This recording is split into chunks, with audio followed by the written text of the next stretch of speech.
Hey, Yeah, we're live, and yeah, I guess that's it. That's the intro. That's it. welcome to Goodbye. the Black Ocean Podcast. That's what you're supposed Yeah, to yeah. say. Welcome to the Black Ocean Podcast, and I'm your host Wolf. I'm very fucking disoriented today, so yeah, the Well, guest host, a long day. the I'm the co-host. guest That's it. host, co-host, Justice Juice. And our guest tonight is Bransen Gulley. Hey, what's Yeah. up? of what's the YouTube channel again? I forgot. Infobesity Studios. Oh, Name, okay. Infobesity. Mm-hmm. Except, like, you're not a fat ass, I hope. Oh no, definitely. Damn. We're getting you fat with knowledge. That's not a real thing, but You're gonna compete like with Vsauce, right? With the car. With the car, yeah. The car. College. Yeah. Oh, yeah. What's his Ferrari. name? Cruz or something like that. I forgot his name. What is it? It's on YouTube.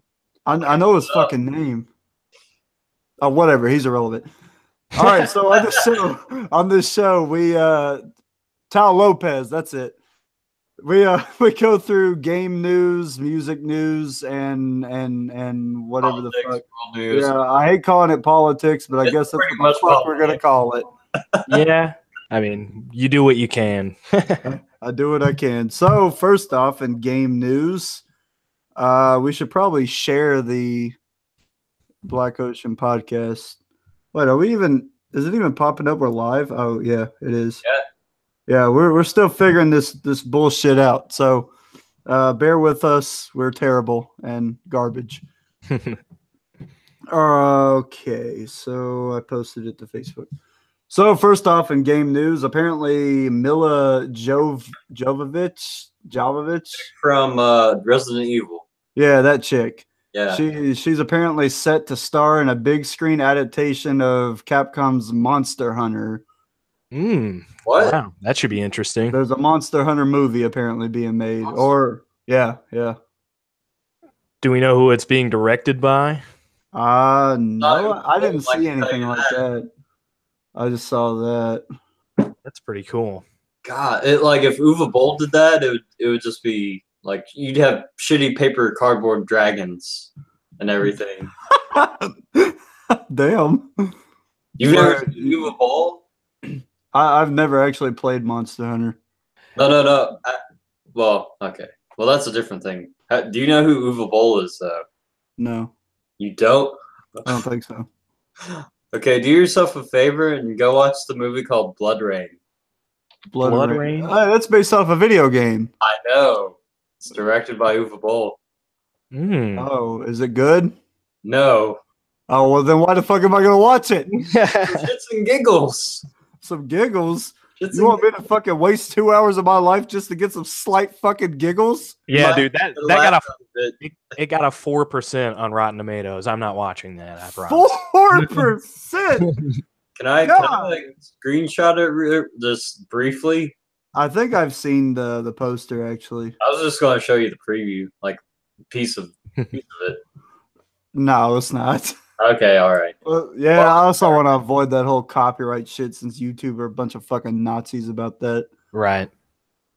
Yeah, so what's her name is apparently going to star in a big Yeah. screen Monster Hunter movie. So did you guys see that they're bringing that Monster Hunter game to Switch? The one that World?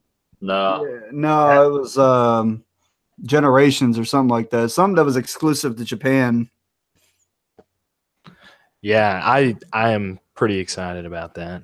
Yeah, I have a friend. He's like all into it. I'm just like, you've never played a Monster Hunter though, and he's like, I know. I'm like, what the fuck you excited for?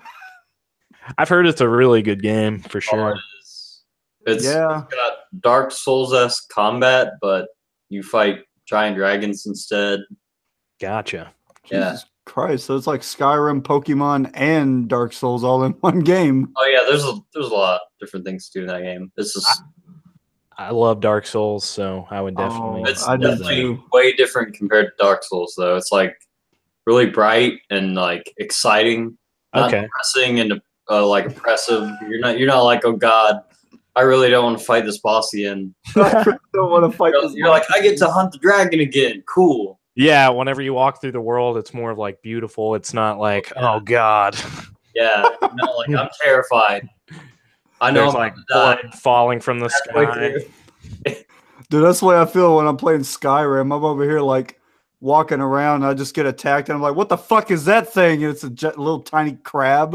I'm like, "Oh, let me." Child's play though. It really is. Oh compared yeah, to- compared to Dark Souls, yeah. Yeah, Except for if sure. if you're playing it on Legendary mode, then you just Dark Souls is just kid shit. Yeah. Playing on a really hard difficulty on any Elder Scrolls game is pretty challenging. Oh yeah, I need to play it then because right now I don't even know what difficulty I'm on. I think I just pressed new game and that's what they gave me. Well, yeah, so that's happening. Next up, there's a rumor going around, a really nasty rumor, honestly, that Retro Games is making a Star Fox racing game for the Switch. A Star Fox racing game. Yes. How would that be any different than Mario Kart, but just with less characters? And with like flying spacecrafts and I don't even understand how anybody could fathom some kind of atrocious thing. But you could race with tanks. You could race with airplanes. You could. Dude, fuck that. Give me another Star Fox game and not Zero. It's pretty much remaking 64 like 3 times. But Yeah. I mean, is it going to be like the what was it, Donkey Kong racing, where they had like you had to go and I don't know, man. The only thing that got it was just like a little rumor leak somebody found. oh Yeah, that Retro Games is apparently making it, and it's apparently gonna be called Star Fox Grand Prix. I was just like, no, please don't. I'm sure that's going to be just as fun as like the Sonic Riders and stuff. I mean, it may be fun, but it's just like I don't really want a Star Fox racing game. I kind of want to play another Star Fox Adventures or Assault or something, you know? Yeah. I would hope that game wouldn't be $60. It is gonna definitely be. If Donkey Kong Tropical Freeze is gonna be $60, that's definitely gonna be 60. If they made it like Diddy Kong Racing, though, I bought that shit good. too. It like if they made it like that, where you actually battle while you're racing, it would be good. I mean, it would be like fucking Mario Kart, but in space. Well, I could see where they could like do like the lasers and different aspects of that and kind of work it in there. I'd have to see some gameplay before I can really make a final decision on it. Race on the mothership, you know, from Star Fox 64. Right. God, that would be badass. Hell yeah. Yeah. That would be kind of cool. So it could be good, but it would be cool if like some stages were modeled after like original Star Fox, so it had that retro feel in the background, but like still with like a new car and everything. You know what I mean? That'd be cool, yeah. There's actually a lot of characters they could use for the game though, because you have Star Wolf's gang and you have Star Fox 2, and then you have I don't know if you could use any. They had a lot of characters from like the Super Nintendo Star Fox. Yeah. And then like they just disappeared into the void, and I'm just like, who the fuck's Crystal? I don't even remember. Like there was like a bunny, like some female bunny, and then there was another character who was like related to Slippy, I think. Okay. I don't know. It was like the old Super Nintendo game, but I never played them, so it was like, well, fuck. Yeah, they actually recently just like made a Star Fox 2, but like it was supposed to be released in '96, but they included it on the Super Nintendo Classic. Yeah, I saw that. I think that's where I saw those extra characters. Yeah, because I have that game, and it is different for sure. It's so weird to play a game like that was released for the Super Nintendo like a year ago. Right. Nintendo's is yeah. I respect them for sure. They're getting better. They're getting better. They've definitely up the scale with the Switch, honestly, because playing Skyrim is absolutely impressive. Yeah. So, and I'm ready for Dark Souls on the Switch. Absolutely, I will buy that. I'm afraid, Justin, that the band will break up after I get Dark Souls on the Switch. Oh no, that's Dark Souls is just for the tour, man.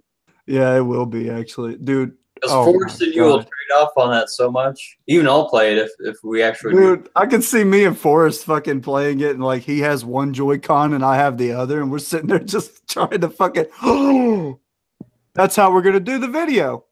That would be sweet. That's gonna be terrible. We're gonna scream so much at each other. That'd be sick, though. If we all had individual characters we played as while on tour. That'd be cool if we all had a Switch and we just teamed up. I don't know if Dark Souls is going to be ad hoc, though. I don't know. Oh, well. We'll find out.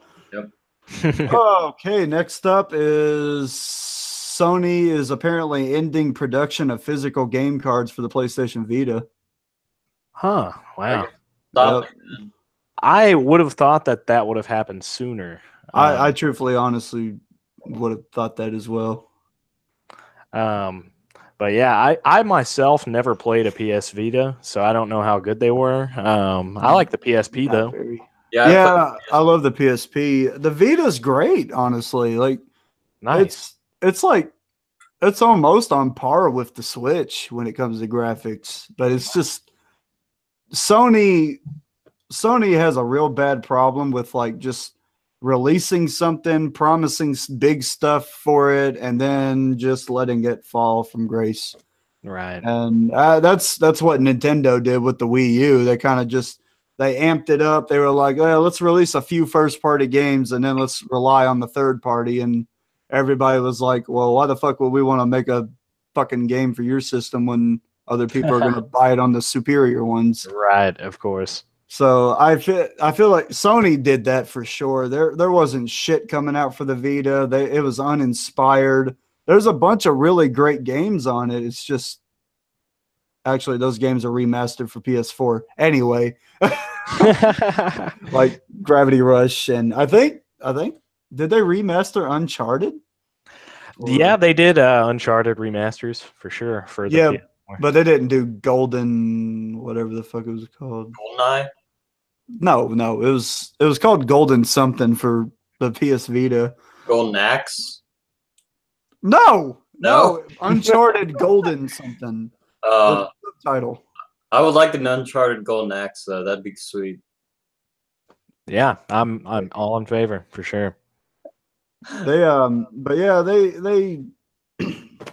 they fucked up their opportunity with it.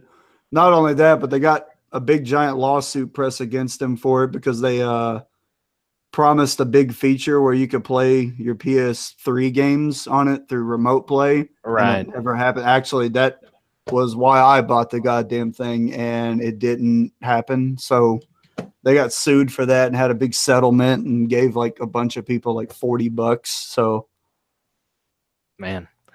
Could you imagine giving like millions of customers $40 each? No, God, that puts a dent in your financials, I'm sure. Yeah, it does. And I felt like they were going to do that with the PlayStation 4, but there's so many people are backing the PlayStation 4. Yeah, I mean, as far as I would say with PS4 people and Xbox people alike, I mean, there's a pretty good balance at the moment in the gaming industry because you've got so many exclusives. Hey, your camera's working. I'm on now. Yeah. Nice. What was it? I just had to go to my settings. It didn't take long. Yep. Here I am. You definitely look different than the picture. So yeah, I look way better, don't I? Long hair. Yeah, I like the long hair. Yeah, for sure. So, what were you saying, Branson? You were going on about it. PlayStation, Xbox. Yeah. So right now, I would say that the gaming industry is for sure kind of balanced with, all these exclusives coming out for PS4. And then you've also got, Xbox is actually kind of struggling in the exclusives world because I know, I saw that. They haven't really done very much else as far as like some of the Games Pass stuff. All right. But if they, kind of made, I'm sure that during E3 they're going to announce something crazy. Right now I've heard that there's a Fable 4. I was just about to say, yeah, Fable 4 is like their golden ticket. Yeah, if they can make Fable 4 good, then I would absolutely play the hell out of that game, 100%. Right. But will it be worth buying an Xbox One? That's the problem. No. If you're not, if that's your only incentive to buy one, then I would say no. Right.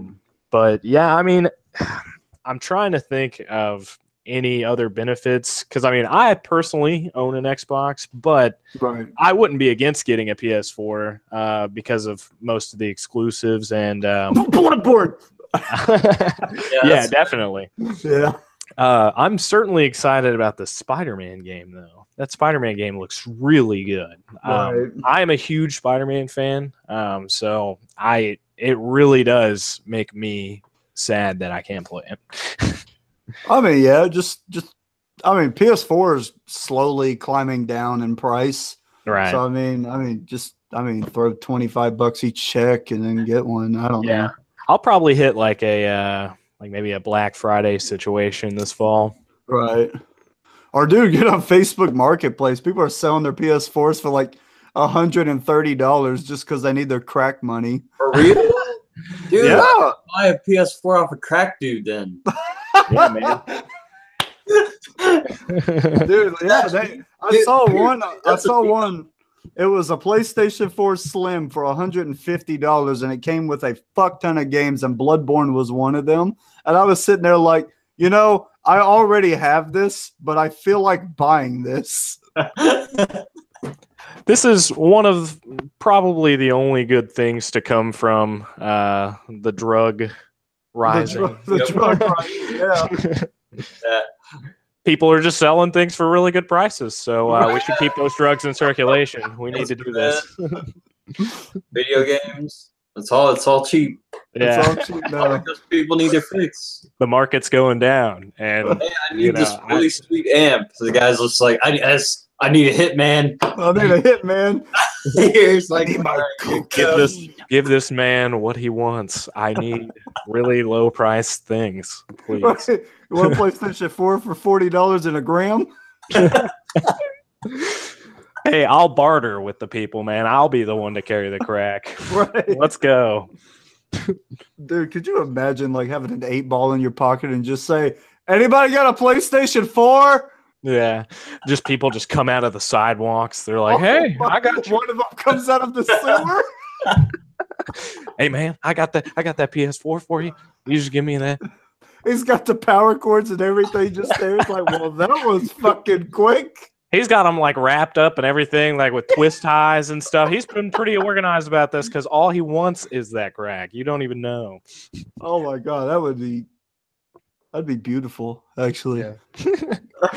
Yeah, I would of course like my $40 PlayStation to be in pristine condition. Oh, it won't be in pristine. It'll probably have roaches in it and all sorts of other nasty shit. Man. Yeah, you got to check it for bed bugs, probably. So there's a fee for that. So yeah, that's a big fee. Yeah, beware of $40. Spray your PS4 with noxious poison. So what? Just spray your PS4 in noxious poison. Oh yeah, definitely. Oh, yeah. I ruined the joke. Fuck. I was gonna say a game title, but I couldn't think of one, or like a bad one on PlayStation 4. Well, that's ruined. So on to the next one. Insert joke here. Nintendo gains trademarks for a new Star Fox, F-Zero, Pikmin, another Star Fox, Yoshi's Island, and Nintendogs. I don't fucking know why that's on there, but I guess we're getting a bunch of new shit. I personally would definitely go for the Nintendogs. I like Nintendogs. I'm not gonna lie to you right now. Hell yeah. But also, let's just not pass up that there was Pikmin in there. Pikmin. Let's also not pass up that there was a fucking F-Zero in there. Oh yeah, certainly. Dude, just remaster F-Zero, the one on the GameCube, and I'm fucking fine. Oh God, the GameCube was just such a great system for. I know, and for some reason, a bunch of Nintendo fans hate it. Yeah, that does not equate to me because like all of my favorite ones are on the GameCube almost. Right. Like I still have my GameCube in all of my games because they were so good. And like Luigi's Mansion from the GameCube.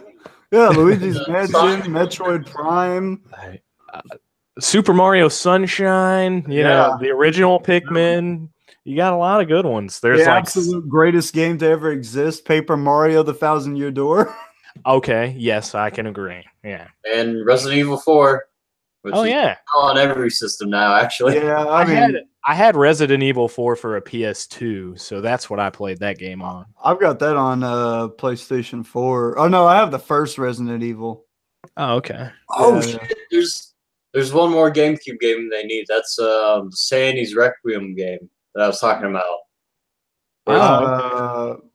You were telling me about that? Yeah, it's like a horror game. Oh yeah, you were telling me that. I remember. Bring up a screenshot just so you know what it looks like, just like the case. That could work. Yeah, I mean, look, it's like so it's actually kind of expensive now on because I was checking eBay for it. Don't fucking buy it off eBay. Not eBay, Scalpers. But it was Amazon. My bad. Oh, what's the fucking difference? That's what it looks like. Oh, nice. Eternal Darkness, yeah. I've heard Eternal Darkness, yeah. Yeah, like the game. I would say that a good amount of games, like the best ones, are probably Legend of Zelda, Wind Waker. I love that game. But also Mario Kart Double Dash was on that, and Super Smash Bros. Melee. Yeah, that is that's like a momentous success because the original Nintendo 64 one, it was pretty good, but you only had like 8 playable characters. Right. And Melee featured like a kind of a story mode. I really liked it because it was sort of arcade. Like it was like a level base. Like they added that platforming. Right. Stuff. Brawl was when they did the story, and they were like, "Yeah, let's just go all out." Yeah, they're like, "All right, Sonic's here now. Let's go." Oh my god, the new Super Smash Bros. I swear to God, if Cloud is not in it, I'm not buying the motherfucker. Oh, there's definitely going to be a Cloud. I wouldn't say that anybody's getting knocked out. I would hope not. I hope not. How do you go from that, like doing like it wasn't very successful because the Wii U wasn't very successful, but for everybody who did buy a Wii U, Super Smash Bros. Was the main game that people bought it for. Oh yeah, for sure. And adding new characters through DLC was honestly ingenious. You know, you had Bayonetta. I really just remember Cloud and Bayonetta. Yeah, Bayonetta, Mega Man. Yeah. Well, he was in the game. Like he was in the vanilla game. So was he in the GameCube one? No. They brought him and the Wii Fit trainer. I don't fucking know what came over their head with that. And then there was one more I remember. I know there's a villager. I don't know if he's in the main game, but he was. Yeah, he was in the main game. He was one of the trailer announced characters, and I was kind of like, who the fuck cares about him? I'd never played those games, so it was like, why? Oh, it was Punch Out's dude. Oh, nice. Yeah, so they had him, and those were like in the core game, but then they announced like Cloud and Bayonetta and I think a few Fire Emblem characters as DLC. There was Shulk in there too. Who? Shulk.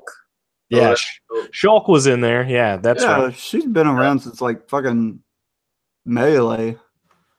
But it's like if they don't put Cloud and Bayonetta in there, at least as DLC, you know, I'm gonna be disappointed because it's actually really funny. Ever since the days of Melee, I have been bitching and complaining, sitting there thinking, what if Cloud was in Super Smash Bros. And when Brawl came out, I modded the Wii to where I could play as Cloud. You know how you can like skin Ike and make him Cloud. And I did the Project M things. Yeah, I did that. And I was like, man, it'd be awesome if they actually brought him to Super Smash Bros. And then they announced him as a DLC character, and I dropped my phone and screamed and like, I have to get a Wii U.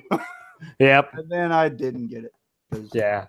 I always wanted one, but I didn't get it because like I knew that was the only game I needed for it. Right. That and Wind Waker HD came out for it, so I was like, oh god, I want to play that. And then what was it? There was another game. Oh yeah, Paper Mario Color Splash. Oh yeah. Yeah, they ruined the series. You know what they need to make on the Switch? They need to make a new Mario Party. Damn it! Like, oh yeah, why? Yeah. That would be perfect.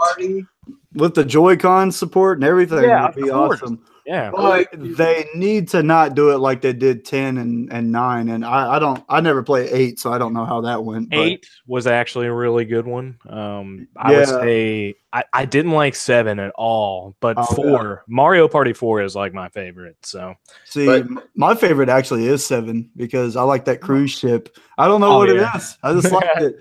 But 9 and 10, if you ever played those, they completely took out the competitive side of Mario Party, and they kind of just like made it to where when you roll the dice, you're like in a car and you're with your other players and you're all traveling and doing it. They try to make it more friendly, you know, and I'm just like, no, that game is meant to destroy friendships. Yeah, and you're supposed to play it drunk. Yes. Yeah, that too. You gotta play it drunk. Or you're not playing it right at all. Well, I don't drink, so it's not really gonna work for me. You could still play it doing something that, I don't know, fucks you up. I don't know.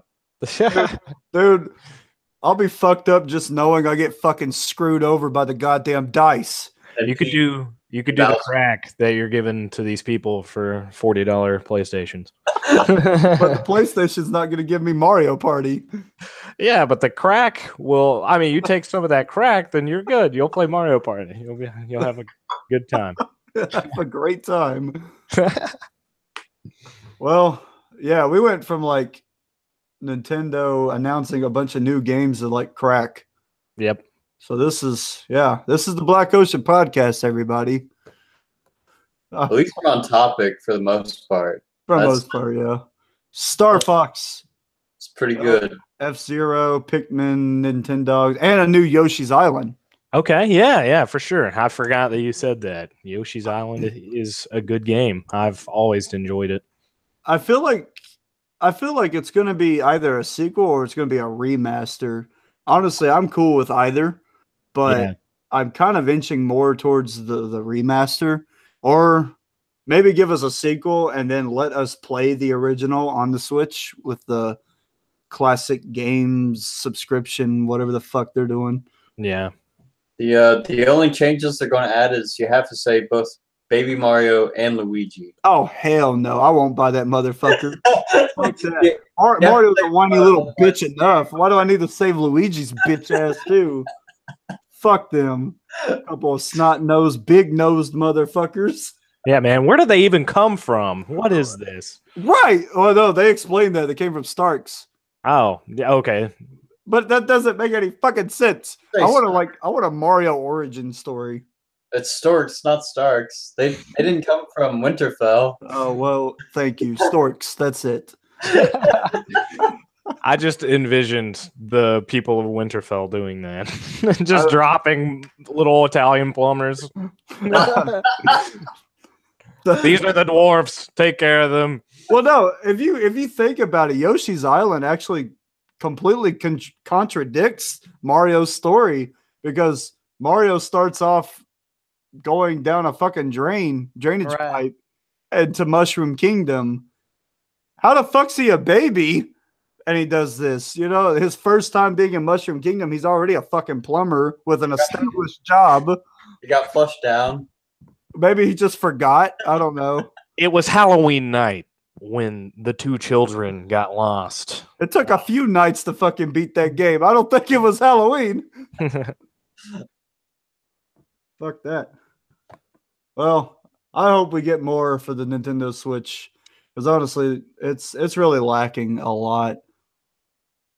We don't even have Netflix or YouTube. Oh, Netflix and YouTube would be good. Their internet browser isn't the best, so I would say maybe they have an internet browser. I didn't even know this. Yeah, I'm pretty sure.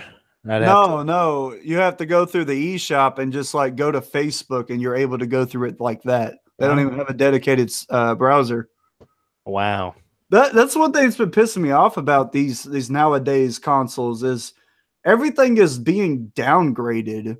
Like the PlayStation 3 was phenomenal. It had like everything. You can download shit off the internet browser. PlayStation 4 is garbage. The operating system is fucking stupid. It's lackluster. The internet browser doesn't even work. You can't even save photos. Oh wow. Yeah, like you can't do shit on the PlayStation 4. It's a drastic downgrade. And the Switch is no different. Like we had Netflix, we had YouTube, all that on the Wii U, and even the fucking Wii had it. Right. And you mean to tell me the system that your golden system that we could take on the go take a shit and then put it right back in the dock to go fucking watch it on the TV, you don't have YouTube or Netflix on it? Of course. You have to go Nintendo instead. You can't use your Wii for that. Yeah, you can't fucking. Well, you probably use your Wii U for that, but I don't know. Yeah, I'm personally like pretty satisfied with like the Xbox user interface because they have a lot of stuff. Yeah, like the internet browser. It's perfect for video streaming because like that's where I stream like a lot of anime or just any show that I'm watching. Right. I'll watch it through there, and like from most sites, it loads nearly instantly. And the YouTube app works perfectly. Right. Netflix and all that stuff. I just think that for some reason, the way that they've set up the hardware in the Xbox, it runs videos really well. Like for entertainment, Xbox is definitely a good. Well, I would say that's what their main thing is because it's Microsoft. I was just about to say, yeah, it's Microsoft doing it. Like they've been in that field for a while. Yeah. But that's what I don't understand about Sony is Sony already had this figured out on their PlayStation 3's operating system, and then you downgrade this. You know, they're using Linux to fucking run the software, but still, like, what the fuck are you doing? Like, the only real reason they're doing this is so that way they can keep their business deals, honestly. Right. I feel at least. Because you have to put your videos on a flash drive and leave it in the weak, completely pitiful fucking USB port that disconnects every time you even blow on it. So, yeah, I can't even enjoy anything that I have downloaded. So it's, what the fuck's the point? Like, I have to stream everything. And if my internet's down, what the fuck am I going to do? I would say the only thing that I don't like about my Xbox at the moment is that, and I don't know if the PS4 does this, I've actually always wondered this, but whenever you put in a brand new game, like whether it be disc or if you're trying to download one, well, if you're putting it in disc form, you still have to download it from the disc. Do you have to do that for PlayStation as well? Yeah. It the way that works is it's well, I don't know if I'm explaining it perfectly right, but it's DRM gaming. So really it's just like older PCs where they install the entire game on your system and the only thing your disc is acting as is a key to ignite the game. It's like a car. So it's the only real benefit to having a game on disc is that you can sell it, you can install it quicker, or you can or you don't have to worry about getting banned off of PlayStation Network and fucking losing all your games. So yeah, I definitely like to have more of a physical copy. If it's a game that like I really like, then yeah. I mean, it's just the notion of having that physical object. So like, hopefully, no game systems, because like I know this would save them a lot of money on packaging, but I really wish that they wouldn't stop what they're doing with physical copies. But I'm sure if they made them like Nintendo, where it's game cartridges. For one, you could hold so much more memory on that. No, I see. PlayStation and Xbox both use Blu-ray discs, which have 64 gigs on them, I think. And the limit to Nintendo Switch's cartridges is 32 gigs for now. Next year, they're going to up it up to 64 gigs. So now we can not have to worry about downloading Wolfenstein 2. Huh. Yeah. They didn't really know how well the Switch was going to do, and they didn't think a lot of first or third party was going to support them. Like the big nasty rumor going around that Rockstar's making GTA 5 for Nintendo Switch, that would take up an entire cartridge. So they also have to leave space on there for extra stuff maybe. So it's like, you know, they gotta worry about all that. So the real reason that this DRM bullshit's going on is because it's just simply greed. They want to sit there and try to manipulate you into buying digital so that way you can't sell the game, and then, you know, it doesn't cut down their fucking sales. Yeah, and most usually you have to be like, at least for Xbox, for some reason, if you buy a game digitally, then like you have to be kind of like signed in or like on the internet to even access it sometimes. It depends on what it is, but yeah, that's really annoying. And what if, you know, the internet stops and I still want to play whatever game on that, and if it's not a physical copy, I'm kind of fucked. That would be cool if they give, like, if you had just like a terabyte or whatever, like an external drive. Yeah, it was just full of games. And you could just do that. Well, the thing is, like, that's the way DRM works, is it's tied to your account. It doesn't work like on disc. A disc, you can just pop the game in and be all right. But digital DRM, if you're buying it and it's on your account and it's tied to your account, they want to make sure that account is registered on the Xbox or PlayStation to make sure that you're playing it on your account. Or otherwise you don't really know the game. I'm very, very, very like this. I wonder why they don't make it to where you could sell the game to another person, I guess, or give that game to someone else on the system. Yeah, that'd be cool. But the thing is, they're not going to do that because it's all about money. Right. They don't care about the consumer. Well, maybe Microsoft does, sort of. That they're leveling up. They just recently came out and said that they're going to allow you to gift games now digitally. Oh, yeah. People. So that's cool. Steam does that. So like, I don't see. Yeah. So, and Sony, of course, they'll never do something like that because they're greedy pieces of shit. But like, to explain it a little more, say I buy a game on PlayStation Network and my account is activated on my PlayStation 4 as my primary PlayStation 4. Huh.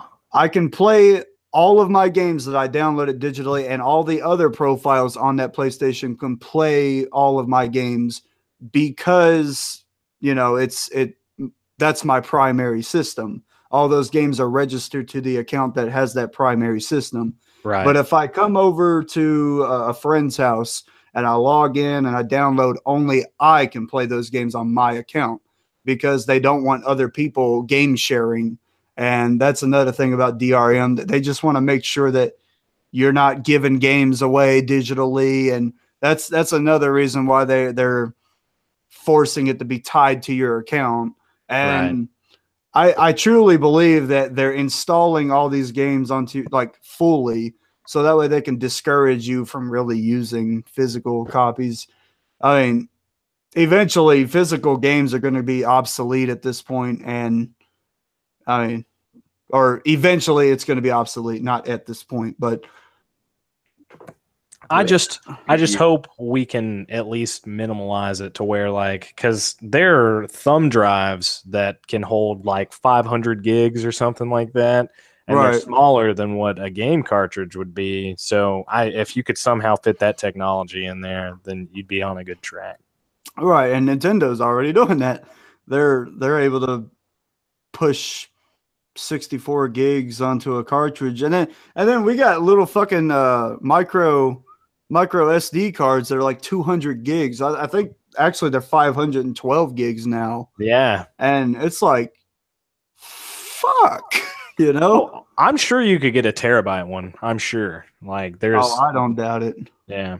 There's also a big epidemic going around that there's fake ones though, so you have to be careful. Yeah. I say only buy from SanDisk. Don't even buy the Nintendo brand SD cards because they're clearly just trying to rip you off. Yeah, it's not something they specialize in, so I'd rather stick with SanDisk and get like a Class 10. Right.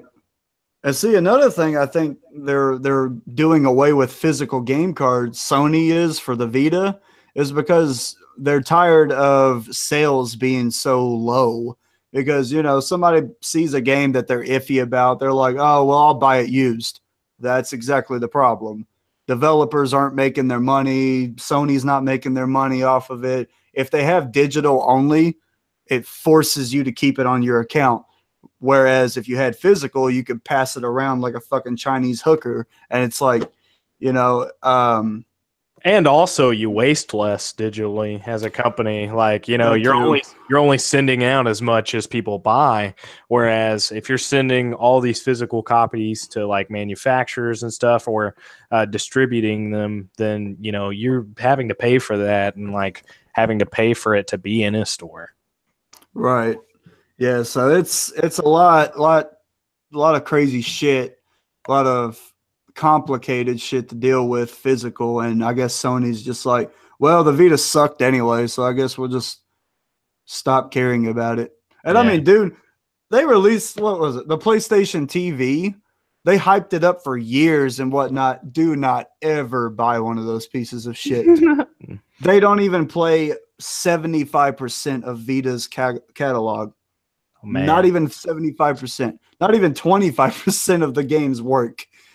So, and on top of that, they discontinued Netflix, Hulu, and YouTube. So the system is literally useless. There's no fucking point to it existing, and they're still trying to sell it for $100. You'd be better off with a Chromebook.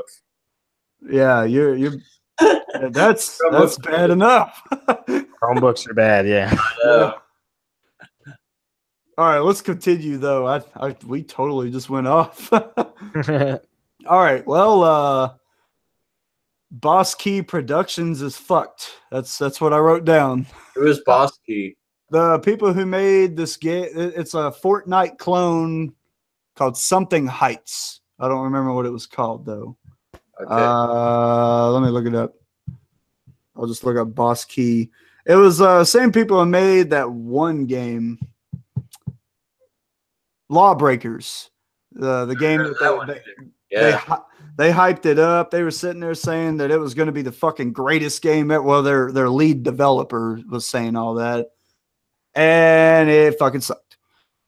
It was like the worst game ever created. It did so poorly. What was it? I think it had only 3,000 people playing it, and that dropped to a staggering 10 people playing the game. I bet 0 are playing it now, but yeah, that's crazy that they shut down just like a month after the game's release too. Sorry, right. I just had to try on my fan. No, you're good. We don't hear it, so okay. Radical Heights. That's what the fuck it was called. I can't believe I forgot. So some developer shut down that I don't give a shit about. Pretty much, yeah. They were trying to make a Fortnite clone, and they even like came out and said, we're trying to cash in on it. Like, well, of course it's not going to fucking do well. Well, it looked like shit anyway. Also, they dropped the trailer, and it was like, you could tell they rushed it because of the Fortnite and PUBG craze. So they were trying to cash in on the battle royale format, and why? So I'm sure that, they really just what they need right now to regroup as a company is probably to just kind of go for something original, but not something that would break the budget. well, to be truthfully honest, I can't really see that happening because their guy Cliff, whatever his last name is, the lead guy, he's a really fucking arrogant person. Wow. Really weird dude. Like he's a big talker. He was talking about how Lawbreakers is going to be the greatest game ever, and he was even talking down about like a bunch of people. Oh, and this will piss you off, Branson. He was actually talking shit about Xbox players. Wow. He said the reason he wasn't developing a game for Xbox is because he thinks Xbox players are whiny, and if he goes to try to do anything different, they'll speak out against him. And he was just running his mouth about him. So he said he wanted to make a deal with PlayStation also because it was more money. Yeah. So, well, I mean, Xbox is really open to like indie developers and stuff like that, or like just developers in general. So I don't know why he would kind of, I don't know. Microsoft seems to be fair about things, but I don't know them on the business side. So. Right. Well, Sony's also been embracing indie games as well. It's just, I don't know. Boss Key Productions is fucked. Oh, well. They didn't really make anything memorable anyway. What was it? Lawbreakers was just another Overwatch copy. Yep, basically. Yeah, so I mean, whatever. Fuck them. Moving on. Okay. Shadows Die Twice, the new From Software game, is going to be at E3, according to From Software. What's it about? Nobody knows. They released a teaser and everybody's fucking. Is that the thing where it showed like the arm? And it was yeah. Everybody's fucking flipping shit, whatever, saying it's going to be Bloodborne 2. No, it's not going to be Bloodborne 2. I just heard cheering. I didn't do anything. Oh no, I'm trying it out. I'm looking at this world premiere. Oh yeah, the little teaser. Yeah. How would you make a sequel to Bloodborne anyway? Because it's like, I know. How could that possibly happen? Because you wake up from a dream, or you're a fucking slug. You wake up in a dream. Yep. Let that sink in. You wake up in a nightmare. What kind of Inception bullshit is that? It's like that episode of fucking Rick and Morty. He was asleep in his sleep. Therefore, he woke up in a dream, in a nightmare. It's a really fucking weird concept, but it's just lucid dreaming. That's all it is. It's what? It's more like lucid dreaming. Yeah, you like where you have more control over your dreams. I think. Oh yeah. That's sort of like, except it's a nightmare. In order to wake up, you have to. Actually, wait. The plot of Bloodborne is you go to sleep and you wake up in a baby's nightmare. Oh. That's what it was. Baby? The baby. What was his name? God, that must be one fucked up baby, dude. Yeah. Have you beaten Bloodborne? No, I've only played a little bit of Red Force. That's it. I shouldn't spoil it then. Like around the end, it's. I've seen walkthroughs of it too. Oh yeah. Well, what happened? Murgo is the name of the baby, and he's having this big fucking nightmare and whatnot. It's more complicated than that. Just I guess read up on it or whatever. But yeah, Shadows Die Twice. I wonder what it is, because a lot of people were saying it was going to be like a Shinigami Tensei. I think that's what it's called. Tensei, like Persona, like that type of game. Yeah, they were thinking it was going to be another one of those. That would be weird, because since they don't really do JRPGs. I think that's what it was called. They do all the games that they've made are Western RPGs, where it's like action. Yeah, it's action RPG. Yeah. It's not like, I got to go to school and then make sure my relationship is good with this person. That way they actually have... Persona 5? Oh, my God. Like that's Shin Megami Tensei, and I need that fairy. I need that fairy demon or whatever. Right. I don't think it was Shin Megami Tensei. I think it was something else. I think it was called something else at least. Well, I'm gonna look this up. So I guess try to keep the conversation going. If they made a JRPG, I would just freak the fuck out. No one would be prepared for that, really, because like From Software, all they do is action RPGs. Right. Yeah. I mean, from anything that I've ever played, from them. Kingsfield. That's the only one that's sort of like a little different compared to their other modern games. Yeah. And man, that's just a very confusing teaser too, because it doesn't really give you any information. I like that. Right. It wasn't whatever the fuck that other game was. It's Tenchu something. Tenchu. Oh, yeah. So it's like you're a ninja. Fuck, that's awesome.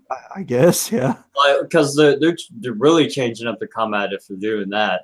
There's more sneaking. Yeah. Dude, completely I'd be perfectly fine with just another fucking, what the hell's the game? Well, like Neo is Kingsfield. Fuck. Kingsfield. Okay, I was going to compare it to Neo if it's set in a Japanese setting, except you'd be a ninja this time. Then you'd really have low health. Like if you get cut like once or twice, you'd be dead. That's why Neo is, dude. You get sliced 2 times, you're fucked. Yeah, it's over. If they had sneaking elements to this game and actually set it in that type of setting, it'll kick ass. It'd probably be awesome. Yeah.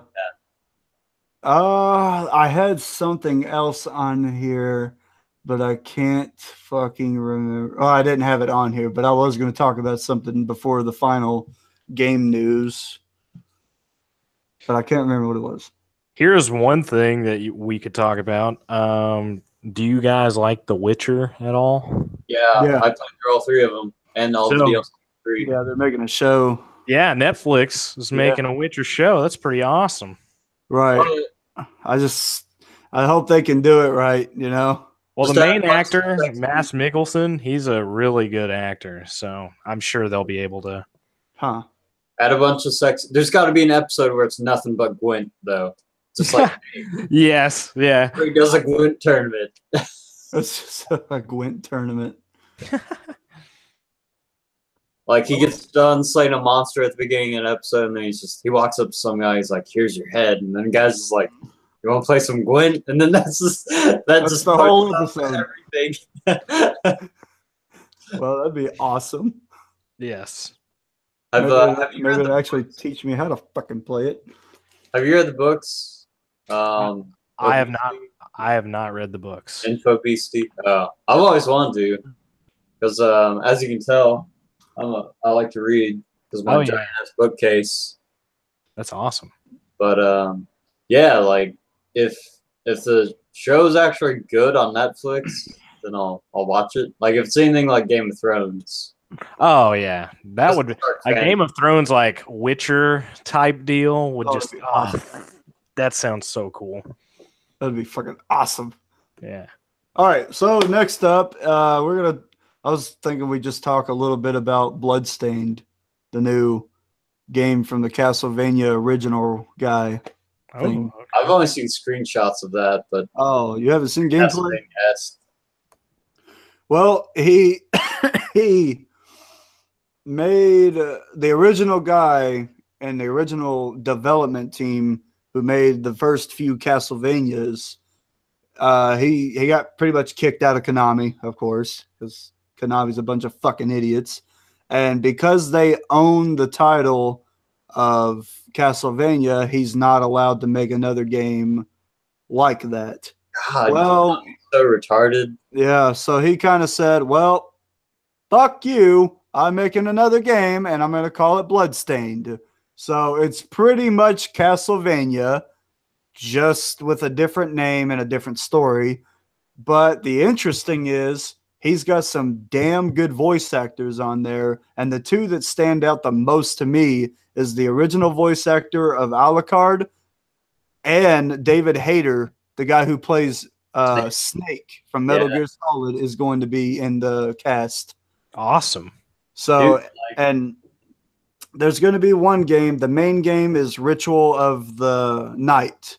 It's a 3D, 2D kind of game, but there's a prequel coming out. I didn't even know about this until recently, called Curse of the Moon, and it's going to be in that old school 8-bit style.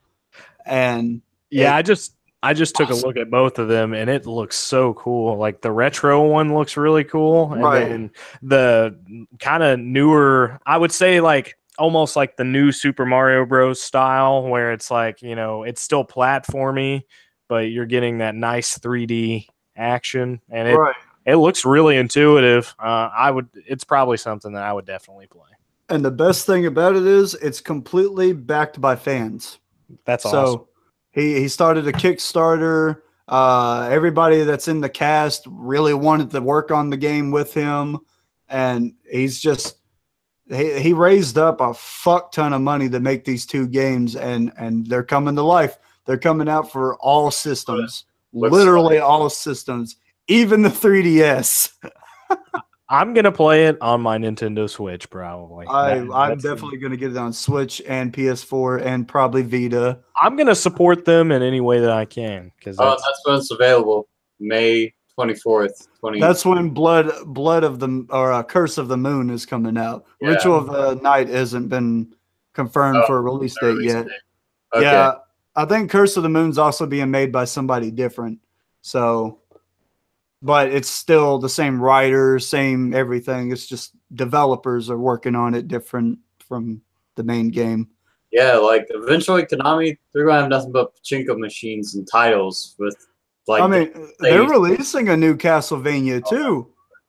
And it's going to be a fucking iOS game, some stupid little 8-bit. It's going to be like the old Castlevanias, but they're like endorsing the fucking idea of multiplayer and microtransactions. So yeah, I'm definitely never gonna fucking play that piece of shit. So basically, you're just gonna have to follow developers if you want any good games anymore. And that's what I do. I never buy a game new if I do not support the developer. Like Call of Duty, I will never buy a game new by them. And that's also another reason why I think physical games are going to be obsolete soon, is because, well, companies see that all these companies are just fucking money mongers. So, you know, get rid of physical games so people have to buy it digitally if they really want it.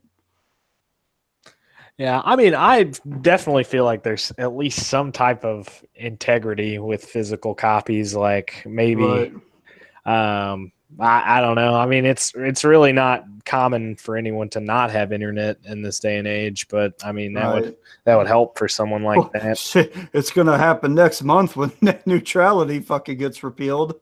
Yeah. Well, there's some news on that actually, so we'll wait to get there. That's way far. Yeah, that's world news. So, Bloodstain looks fucking awesome. And I'm definitely going to buy it twice. And yeah, that's pretty much it.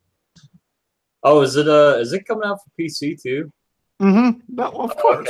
Okay. Yeah. I'll try it out if I have money. It's going to be awesome, dude. And I think the 8-bit one is only $10, and then the main game is probably going to be $20 or 30 or something. I don't know. That's not bad. Yeah, that's perfect. Right. But if you back them to like make the game, then you get it all free. The last game I backed, I didn't get the full game. Oh, really? What game did you back? It was Losing Bullets. Oh, I haven't heard of that. It was like it's one of those click games. Shit, I forget. Point and click games. Like you, like Freddy Fish and Pajama Sam. No, not like. No, the last. I love those games. Like, shit, what's the thing where you make the dialogue choices, like that type of game? Oh, is it one of those games where you could type what you say and? No. Oh, okay. There's a game called Facade that's like that. I need to make a video on it, but it's the funniest shit ever. Yeah, text RPGs are fun whenever you No, can get not. into Oh, them. I know. It's like shit that was the thing where you're the chick with the psychic time abilities or whatever. Life is Strange. Yeah, It's like it was it's like that, only it's it was it's a noir. Telltale kind of game. Yeah, Telltale. Yeah, it was. There you go. Yeah, it was an art game, and it was Telltale sort of like style. It was I that was like, style, I'll yeah. support that. I'll give them like $40 if they give me a full game. I only got 2 episodes. Oh fuck, man. I know, I loved it too. I was like, fuck yeah, noir game. Ooh, Cool. yeah, I wouldn't support an episode game like that, but then I don't know. Yeah, But so that's terrible. that was my run-in with Kickstarter with that. Ooh, boy, I'd be mad. The only Kickstarter shit I support now is just musicians. That's it. Because I know musicians work hard to pull out their stuff that they have to do. Right, yeah. Well, sometimes, and then there's those dickheads that like. There's a guy I watched. His name is Glenn Fricker. He was talking about in his video that there was this guy that was posting a Kickstarter who had no experience in writing any kind of music, making anything. He was talentless, did not play a single instrument, didn't even do vocals. But he said he wanted an entire band to form with him, and he was going to get all this money to pay for the studio, pay for everything, just so that way they can do the work and he gets paid for it. And the thing he does is he assembles it all. Just go into the music business. Glenn was like, that's not how it fucking works. No, just go into the music business at that point. You like don't even do Kickstarter shit. Just go work for some record company. Don't go to that. It was so stupid. Hey, I'm in the band. I'm the guy that I bring people together. That's all. Yeah, I bring everybody together. I'm spiritual. Yeah, we do team building every Tuesdays and Thursdays, and then we go. We do group volleyball on Saturdays. I make sure the band gets pancakes. That's my job. That's my job. I get everybody hot wings on Wednesdays. So the fucking manager, pretty much. Exactly. Just go to the record business at the point. I'm gonna be the Nick Fury. No, you're not even playing. Well, I guess this is a great transition into music news. And speaking of disappointments, Disturbed finished recording a new album, apparently. Oh. I said speaking of disappointments. Disappointments. I did not like Immortalized. I hated that album, and I'm not really excited for this. When we went to go see them, like I don't know, I wasn't impressed, and I've also not been too big of a fan of what David Draymond's been doing recently, like calling fans out for fucking recording this show. Like, who the fuck cares about that shit? Right. You know, and Maynard James Keenan, that's the only guy. What? Just Maynard James Keenan and that guy. What about him? Oh, I don't think. Out. Oh, you're making a reference to the new Perfect Circle. Yeah. Oh. Well, I mean, yeah, I don't think that's what that song was about, actually. No. I was making reference to the musician because he's like that's been in our past news that we've talked about where he's calling out people for Maynard. Maynard hasn't done that, I don't think. Yeah, he did. No, I think David Draymond and Corey Taylor are the only two I knew about. No, there's definitely news stories about Tool doing that. I don't fucking know. I mean, it's only been a few years, but I remember that. They wrote a song about our obsession with these fucking things, but I mean, I didn't hear anything about him like getting mad at people fucking recording. Maybe I did write it down and we talked about it.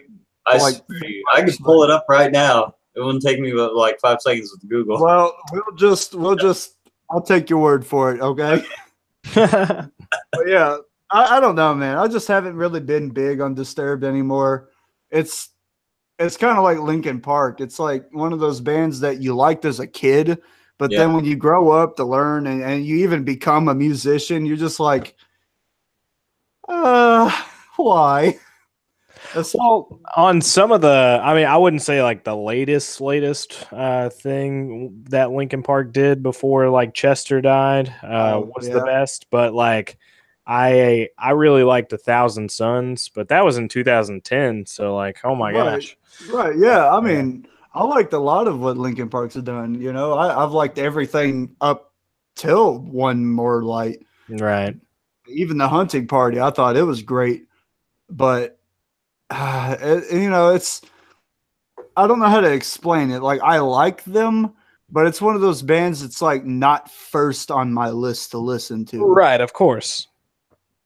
And, you know, Yeah. I think bands, you know, you just got to have a special place for a band to like want to listen to them kind of, I would say often, or, you know, I go in phases more so with my music. I listen to a lot of different things at different times. So it's like, you know, I'll go through genre hops almost. Right.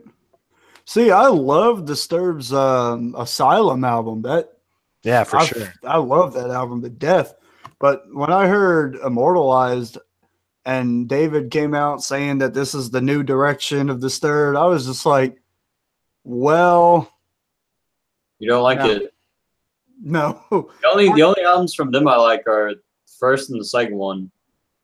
Yeah. They started going and doing like a lot of like weird electronic stuff with it. And I don't know, it just didn't fit for who they were. Oh, it was like too much techno. It was shit, like weird. No. I mean, it was slight. It was just in there, kind of sprinkled on there, but it just didn't really feel like, you know, it's like All That Remains, you know. They started out fucking great. They were doing some crazy heavy shit. It was adrenaline popping. And then now they're kind of just writing whatever gets them paid more. And that's kind of my deal with Disturbed is when they started doing that Sound of Silence cover, that's been their go-to thing. And they're just cashing in on that radio check now. And it loses a lot of the fucking authenticity of a musician, to me at least. I would say it's kind of hard as like a, you know, a major musician like that to kind of, I guess, try and adjust to trends to maybe top charts and stuff like that. But like, I don't know. It's kind of, I would say that that's a pretty hard thing, but I don't necessarily think topping charts is all that matters though. Like I would just focus on creating good quality, you know, content for no matter what I'm doing, you know. It really depends on what type of band you are. Like with Metallica, they went that route and they went the pop route, and then they were like, oh shit, we fucked up, we better go back.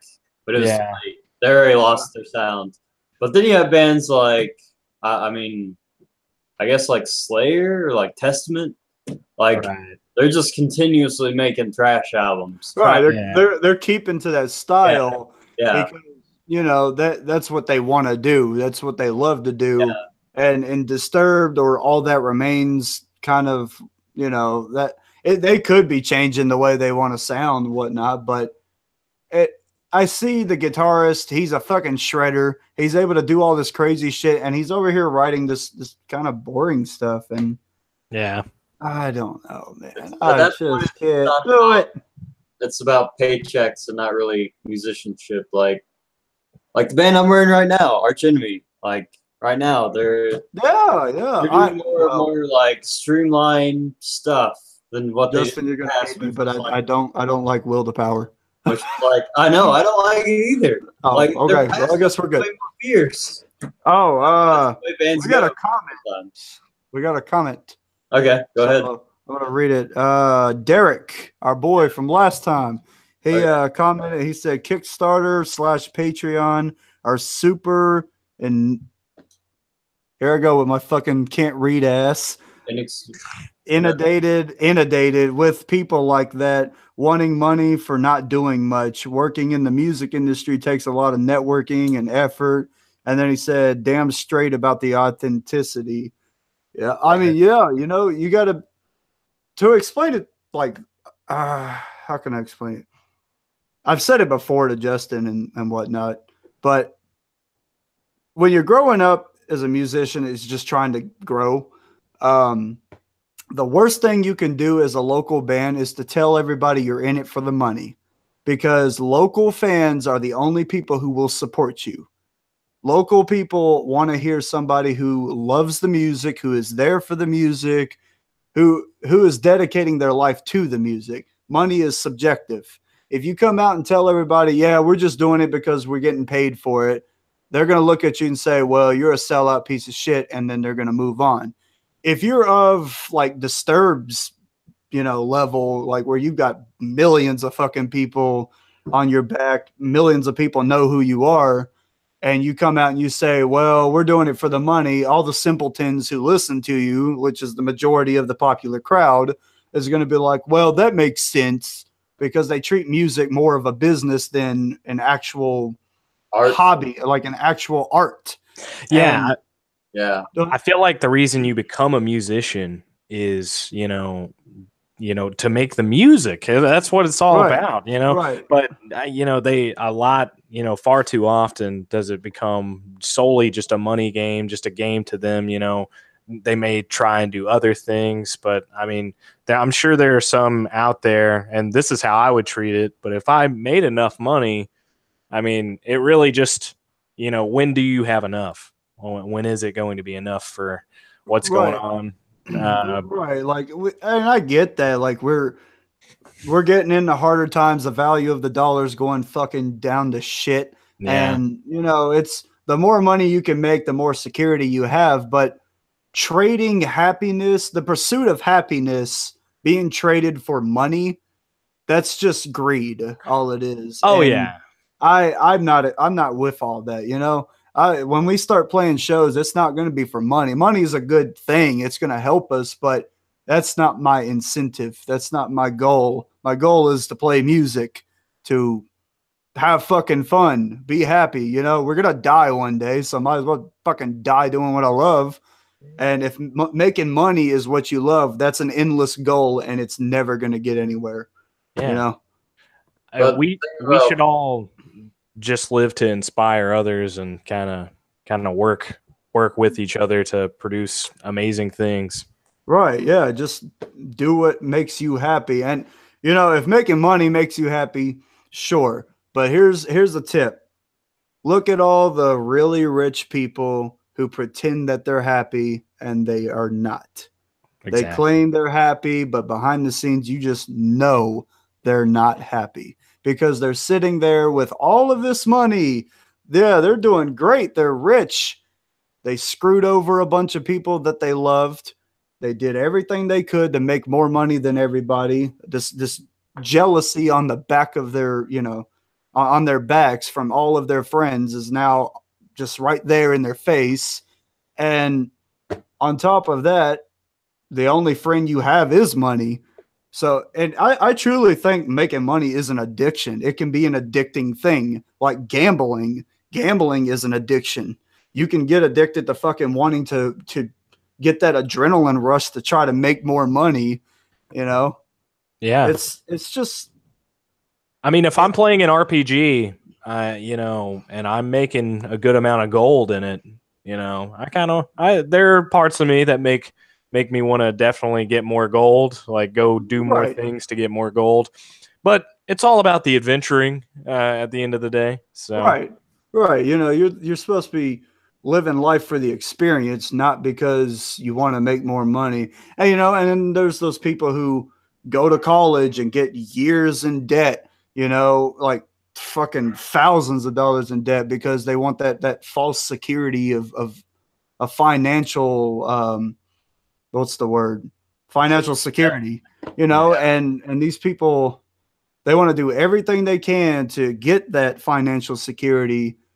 They'll go through hell. They'll sit there and do all this shit. And then when they finally get to that goal is just to keep making more money. And what is it for? You could have been a musician. You could have had fun. You could have been living your life, simultaneously while making money. Do what makes you fucking happy.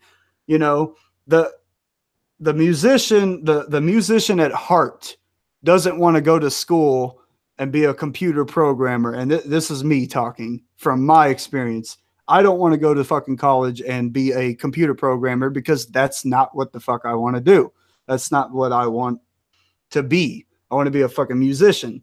So I should chase that dream, whether it makes me rich or not, instead of being a sellout saying, well, I want to make enough money to live. So I guess I'll just be a computer programmer and be a self failure, you know, because failure isn't how much money you make. Failure is not achieving your goals. Not living happily, yeah. Just Right. not feeling content with your life decisions. Right.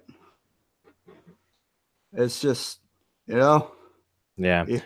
If you're gonna live to make money, at least be happy. Like try to make yourself happy during that. Chase what is it? Live on the pursuit to happiness, not the pursuit of riches. Right. And Derek said, well said. Well, thank you. I didn't mean to go all fucking preacher on you guys, but that's just kind of something that's been building up in my head, so I might as well let it out. Yeah, I couldn't agree more for sure. But yeah, back to Disturbed. I'll give the album a listen. I really will. But I can't say I'll like it. Unless they start busting out some more stuff like Asylum, then I don't know, man. They could win me back. Maybe they just showed their more poppy singles and they have something, you know, heavier on their other tracks. Yeah, I mean that could work. I mean, that seems to be the way it's been going with 2018 and albums. I embrace people who like to go different, like go a different route, try new things, you know, like A Perfect Circle. You know, that's what they did. They did a lot of really fucking weird, soft sounding stuff, but it was good. I loved it. It was different from everything they've done, and it's way different from Tool. But if you want a softer, then it's different. Because that's like as soft as he goes, really. What? Like if you want him to be soft, this isn't a Pussifer, which is that's a little too much. That's a little too much. That's too soft. Yeah, that's a little too much. That's to the point where like I don't know.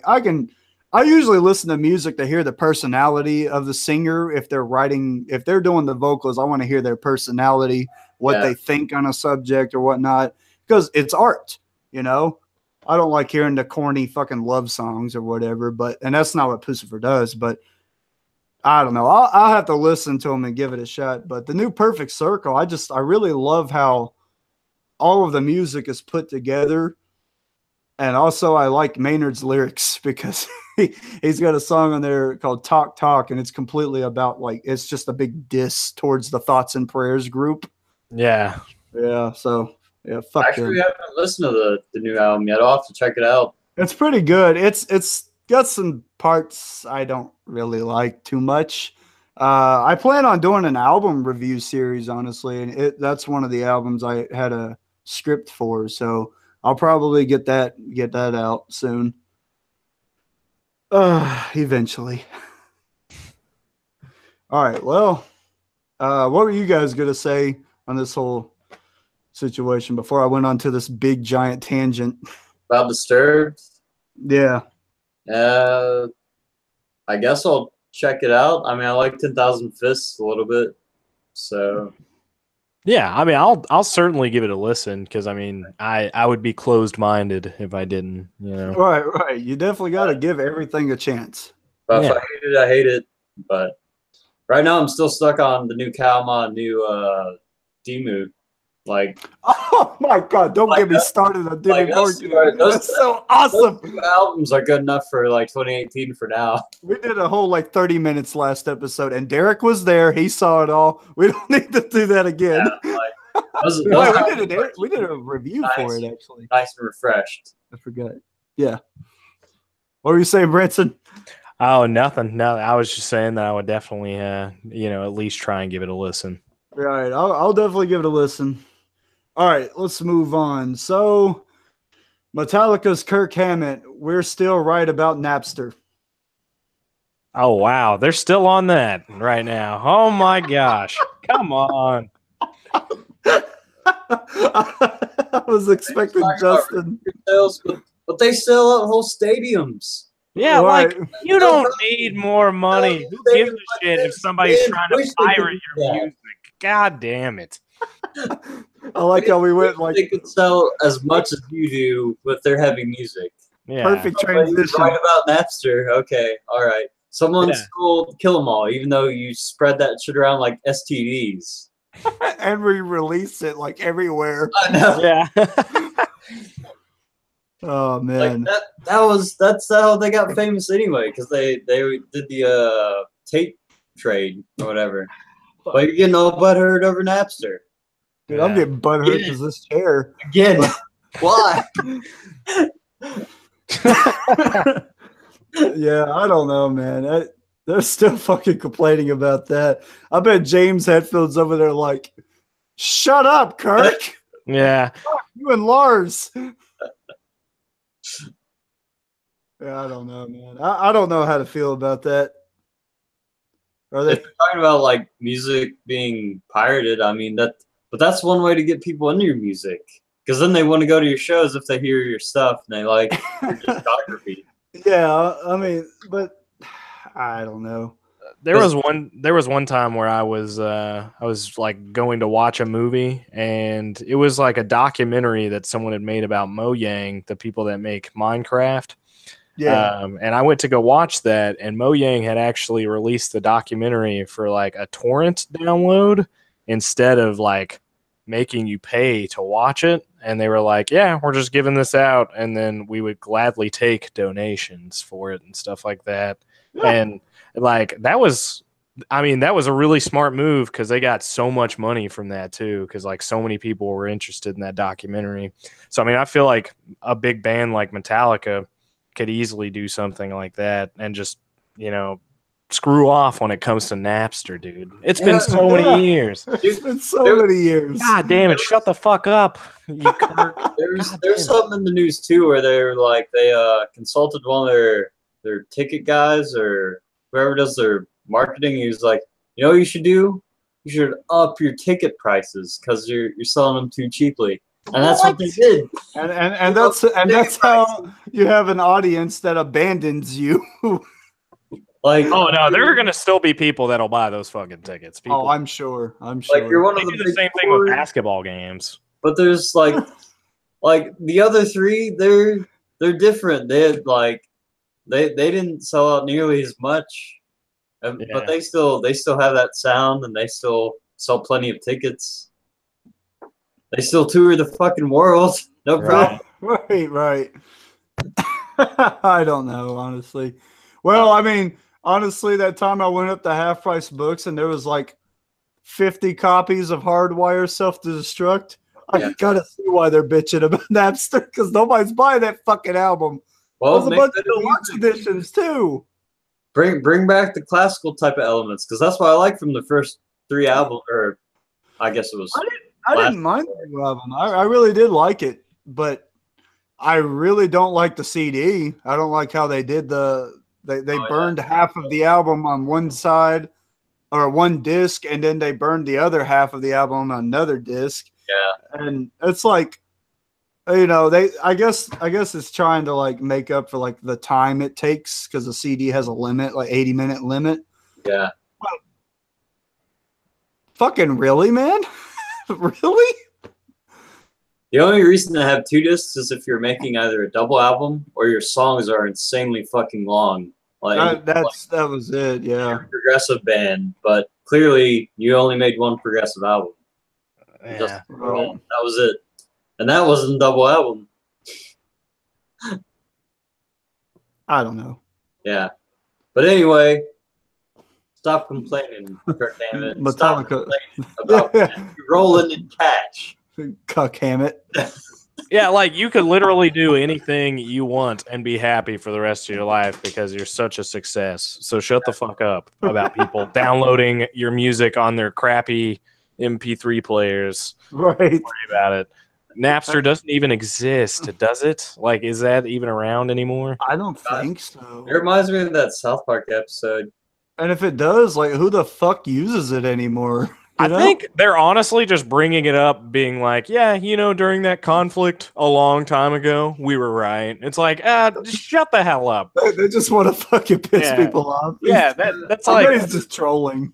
That's like you get in a fight with your wife, and then next year she's like, hey, during that fight, I was right. And you're like, shut the fuck up, Karen. Remember when I accidentally flicked spaghetti sauce on your face? I was right to do that because fuck you.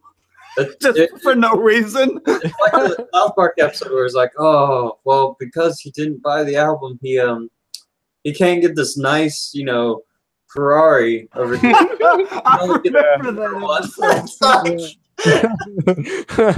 That fucking episode was crazy. All right, so all right. Well, next up, this isn't really music news, but it's related to like media in general. Fox canceled a fuck ton of shows like Lucifer and a bunch of other ones, but Lucifer was the one that stood out to me. Well, Lucifer's metal. It's very true. So yeah, they just watched the series, so I purged the fuck ton of their shows. Could it have anything to do with like didn't like Disney do something with like Fox where they like I don't know if they like I would say they didn't take control of it, but they like merged with Fox, so I think they have like some kind of streaming service, I think. Yeah. And yeah, I think Fox just canceled. I mean, honestly, I'd cancel a fuck ton of shows too if nobody was coming to my channel because they'd have to worry about tuning in to Fox and Friends. Right. So, I mean, honestly, that's a show they should cancel. Get rid of those fucking podunk retards. Bunch of fucking morons. Who the fuck uses television to get their opinion out there anymore? Go to the fucking internet, you pieces of shit. Go to fucking YouTube. Go to television. Because that's all they watch. All they watch is Fox News. Yeah. Impressionable old people who have dementia and don't actually know what the fuck they're watching. Oh, it's because they don't have a computer, so they're just watching. They're watching the 5 channels they still have on their TV. Yeah. Locals. The local channels, yeah. Yeah, like I was talking to this old dude that I work with. I was like, hey, when the album comes out, just download. He's like, how the fuck do I do that? Like a British dude. I was like, dude, there's so many ways you can get this music now. Yeah, like you don't even know. It makes sense now, honestly, why they use television to get their opinion, like the really fucking stupid opinions out there. Is they're always sucking Trump's cock about everything, and I feel like that's why old people support him more, is because that's all they watch and that's the only point of view they can get. So Fox being on everything, even local television, or they can sit there and just talk to them, and old people have power and money. So I guess, that impressionable mindset gets fucking cursed inside their mind, and then they go and they cause trouble for the young people. I don't know. I can't put it in the words, but so Lucifer, I never actually watched any of it, but what's it about? Dude got bored of hell and decided to go to Earth and cause trouble, I guess. I think that's what it was about. So it's like him fighting Arnold Schwarzenegger, only it's like 20 seasons or 20 episodes long. I don't know about all that, but I never watched it. That's the only movie I could think of where he comes to Earth and causes trouble. Whatever that was called. Derek said, that movie? What is it? What was its name? What movie? The one with where Arnold Schwarzenegger fights Satan, where he comes to Earth. I don't fucking know. I didn't watch that. Derek, do you know what movie I'm talking about?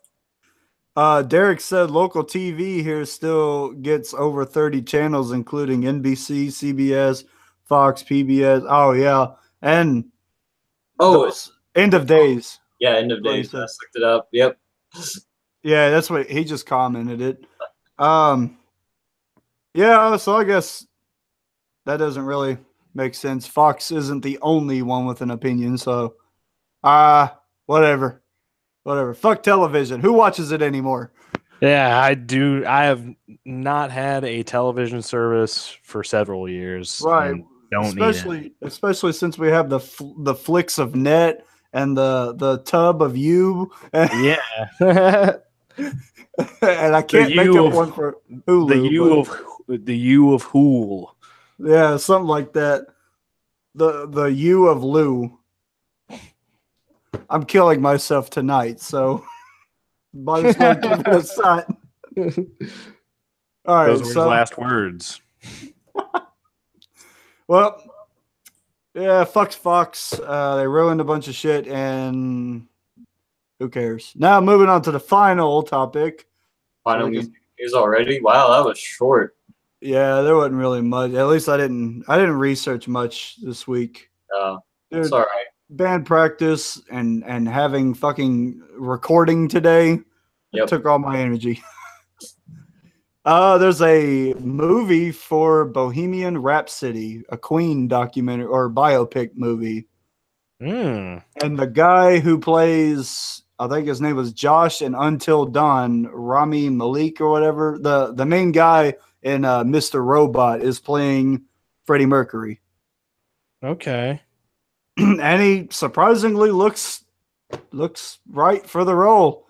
Besides the fact that he's supposed to be a hacker, and I'm kind of disappointed that he's now a singer. Yeah. Oh man, that does seem interesting. I would certainly give it a watch, you know. Yeah. I'll check it out, but I'm not really a fan of Queen, honestly. So it's kind of like I don't really know what to expect of this, you know? Well, I mean, I think if you're not really a fan of Queen now, I mean, this movie is probably a good opportunity to kind of give you insight on the psyche of Freddie Mercury and, you know, kind of what started all that. You get to kind of see behind the scenes of what's going on, and you're getting to see it in sort of a mainstream movie fashion. So, I mean, I'm sure you might, if the movie is good, then you'd probably end up liking them. And I mean, Queen is not a bad band. They're really classic. There are a few things that, you know, get really old, like Another One Bites the Dust or something like that. Are they the ones that wrote that song, We Will Rock You? Yes, yeah. I'm a simpleton, so I only know that song. Well, they made that and Bohemian Rhapsody, which is like the name of the movie. Yeah. I feel like it's the same people who made Straight Outta Compton and the All Eyes on Me movies. I feel like that's it because it's kind of a trend to make a biopic about an artist and then name it one of their popular songs. Yeah. So I feel like it's just the same people. Next thing you know, we'll get a Snoop Dogg movie. Oh, wait, it had to be Dead. My bad. Biggie. Wait, there's already a movie coming. Fuck. I hope it's not like that one devil movie about the rock stars or whatever. Oh, American Satan? Yeah. I hope it's not as like cliched and stupid as that. But from the previews that I saw, to be fair, that was a Rob Zombie movie. It looked pretty cool. Yeah, I mean, to be fair, that was a Rob Zombie movie, and Rob Zombie's kind of known for like purposely being cliche. Yeah, because that's the humor behind it. It's like our Cooking with Casey videos; they're purposely fucking terrible. Yeah. So yeah, the trailer looks really good as far as like the film style. Honestly, it just looks like a solid all around good movie. Right.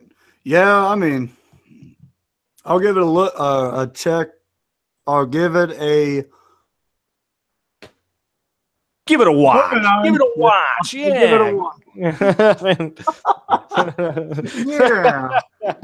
Yeah. See. Yeah. Yeah. Give it a watch. See. All right, now time to cut each other's throats out with politics. You know, I say that in every episode, but we really don't say anything offensive to each other besides "fuck you."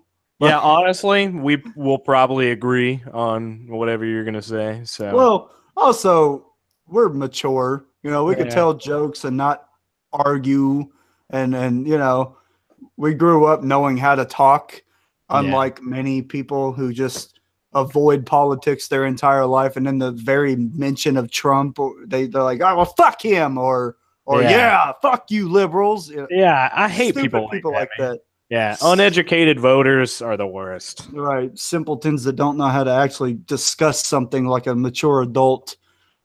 It's pretty much the entirety of the political spectrum, anyway. Yeah.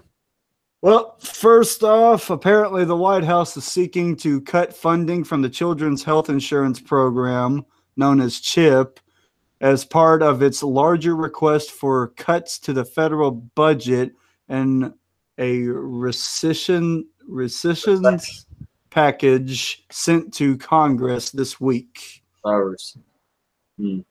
So, yeah, fuck your kids. We want more money. They could probably cut their funding to their goddamn coal. Who the fuck uses coal anymore? Yeah, like, dude, we're doing solar. Like, Well, come on. Right. Solar Maybe trains? Well, no. Do trains run on coal still? I don't know. I don't know. I'm not a fucking If they do, we need to train find guy. a more efficient train system. Right. I can't think of what do we use coal for anymore? I would say a majority of coal is still used for energy and stuff, fossil fuel burning, but I would say that most companies are at least trying to, well, at least before the EPA got fucked, we were trying to, you know, lower our carbon footprint as a country. Derek says most trains are diesel. I was going to say, yeah, aren't they diesel now? But he said some power plants use coal still. Gotcha. So, I mean, okay. Yeah. I'm glad Derek's on here. We ought to just get him on the actual show and just let him be a co-host. What's he look like? How many people can you get up on this thing? I'll have to look that up after the show. I know you can get up to, or I know you can get at least 4. So I've seen some pretty crazy fucking hangout sessions. Like, there's one guy I watch. Fuck, what's his name? Some black guy. He gets like fucking 10 people in his damn thing from his Patreon. I'm just like, well, fuck. His name's actually some black guy. His name is just some black guy. His real name's Derek. I don't think they've released his last, or I don't think he's ever released his last name, but he calls himself Derek Black Man. he's pretty entertaining. Metal as fuck black dude. I'm sure if you Google this one black guy, it'll show up. He'll show up. Somewhere. Some black guy, not one black guy. Some black guy. If you look up one black guy, then it's going to be one black guy shot by a cop. Let's move on. See, we could be offensive and not cuss each other out. Yeah. But yeah, so what's your opinions on this thing? Well, yeah, like I said, I mean, definitely try and spend the budget elsewhere instead of, or cut the budget elsewhere rather than taking away children's health care. Like, I feel like that's pretty important because they are the future. Right. And taking away, like, they need to take away Trump's little fucking trips to the golf course. You know, if he wants to go on vacation, that should be his goddamn money. You know, he's a fucking billionaire. He's a fucking billionaire for that reason. You know, he should spend his own fucking money on that, not the American people. Yeah, I just think, you know, there are certainly way more things that we could do, like cut military funding almost. Because, I mean, what are we fighting? We're not fighting anything. I mean, it's good to have... Protecting our oil reserves. That's why we spend that much money, I guess. There's a lot of proxy wars going on as well. A lot of people don't believe that, but I definitely believe it. We're developing more high-powered weapons. Well, on top of that, we're going to have Terminators soon. That's one thing Trump's trying to do is he's trying to pull out of all that shit because we have a deal. At least I think we have a deal with Iraq for their oil. We supply them security from ISIS and all these other like crazy fucking buffoons over there. Yeah. And we're kind of being treated as their military. We're mercenaries for oil. That's kind of the deal. And that was kind of the whole issue with Trump pulling out of fucking Iran. Yeah. At least to my knowledge. I could be wrong, but that's why gas prices are going up as well, and shit's fucking getting worse.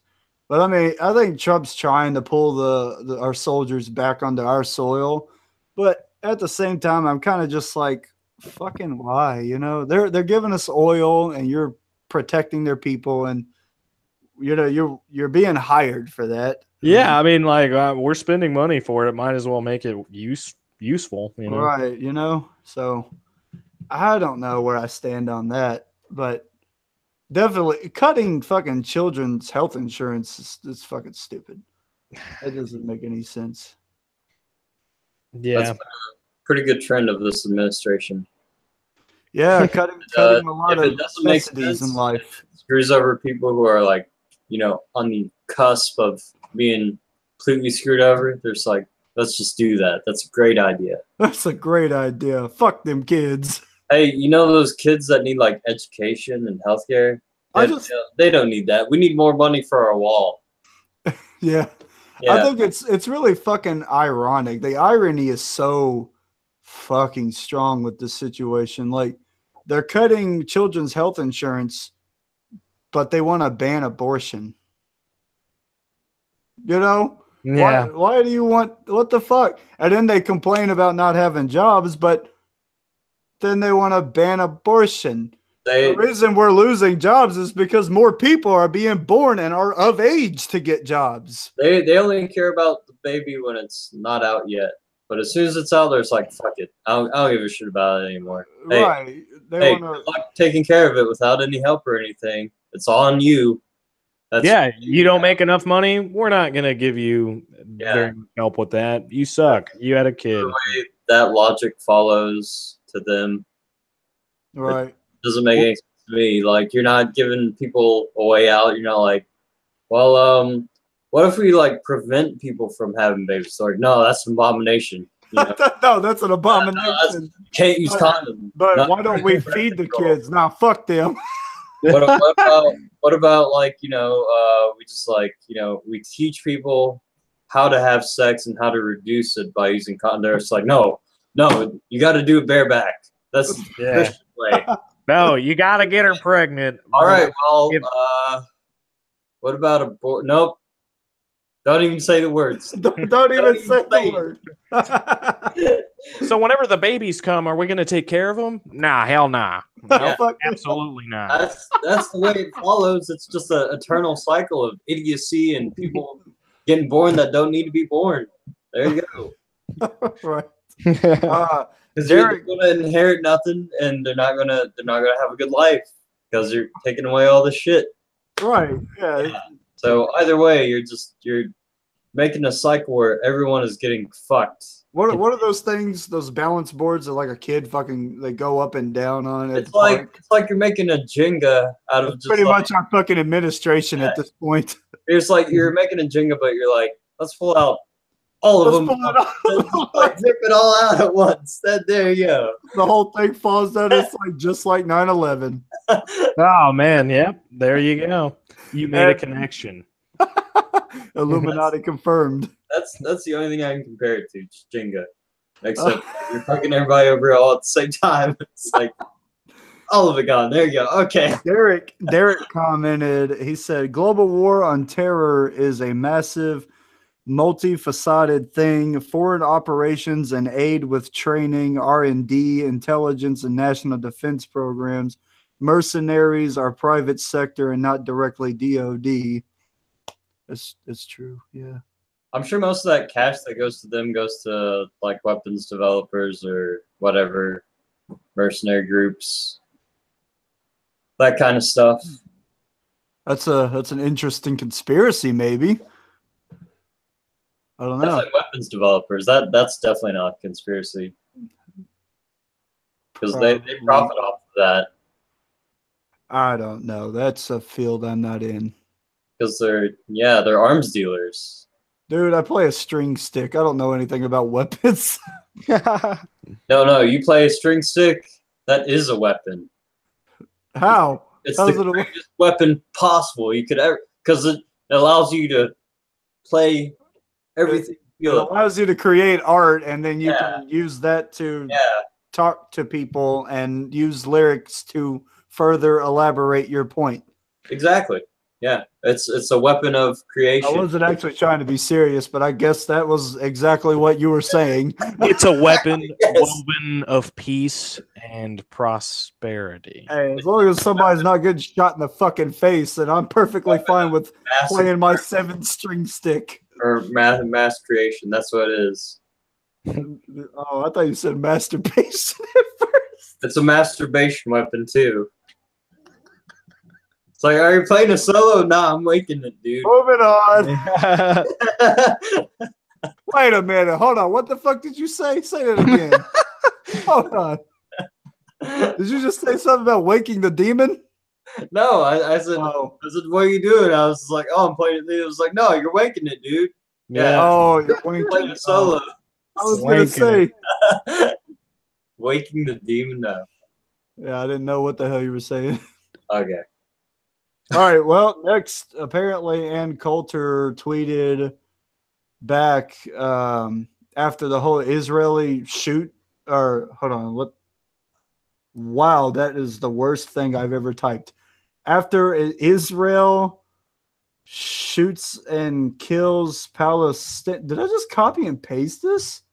Okay, so somebody fucking got shot at a border fence, and Ann Coulter tweeted it and said, "Can we do that?" So she wants to shoot border people because she's comparing it to the No. She wants the border control to just shoot immigrants, just kill them on sight. Wow. It's like, well, damn. And she's comparing it to the whole conflict over there, like Palestinians aren't people. Yeah. She was trying to like come out and say that like they're not people and they're not worth anything. It's like, well, the same could be said about you, you fucking ugly dyke looking bitch. Oh no, dyke incorrect. That's always good. Dehumanization. Yeah, dried up meat sack. Yeah. Okay. Yeah. She looks like that bitch in the new Devil May Cry. What's her name? Lilith. They're like old saggy looking bitch. Ann Coulter is ugly as fuck, man. Damn, you just further elaborated it. You're just like, yeah, she's really ugly, man. Yeah, now that I think about it, yeah, she just looks terrible. She's fucking. I don't think. Well, but her personality is fucking terrible, dude. Oh yeah. I mean, I say shit like that in joke, but she seems like somebody of that notoriety, that popularity.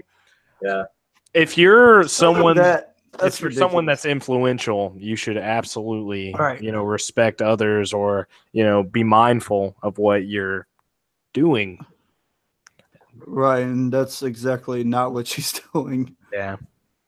It's like it's kind of like what Trump does on Twitter. He's always posting stupid shit and being absurd. Yeah, when he should be the fucking president or not, really, because we could use somebody else. Right. He's just. Derek said, by the way, Saddam did have WMDs. That's completely off topic, but all right. No, that was back on what we were talking about. Oh, like the global terror thing, Oh. And then he commented, he said, Border Patrol gets shot at from the MX side of the border daily by the coyotes, cartels. Ask any of the River Patrol agents. You ain't wrong. Mexico's a crazy place, man. Yeah, it is. And the fucked up thing is, like, they're letting that shit happen. Their government doesn't give a fuck about Mexico. Fuck. Well, fuck Ann Coulter. She's a bitch. And Next up is net neutrality. Oh my God, no! Please, not a G Pie again. So The G Pie, is he in the news? this was like a few days ago, but a bunch of people, a bunch of the Democratic, they outweighed the votes to have it restored, and it's getting sent to Trump. But the problem with that is he can just easily veto it, and Because that's I mean, it's kind of a slightly good chance that it could come back, and we'll be all right. It'll never get dismantled, but it's looking more towards the other way. Yeah. Well, I mean, with the Senate, winning that vote, I mean, it has a good chance, and I mean, we're really, and even no matter what happens with this next voting, let's say it doesn't get restored now, but I mean, give it a couple of years, maybe even less, and you could definitely see it there again. I mean, we will have net neutrality. It may not be now, but it is definitely something that is needed, and we should have it. And I'm sure many other people think the same thing. Oh yeah, many do. Like, what was it? 70, above 80% of Republicans want it, and then like there was 90% of Democrats that want it. The American people. Yeah. Well, we just need to get rid of the G Pie. Fuck that guy. Yeah, shit pie.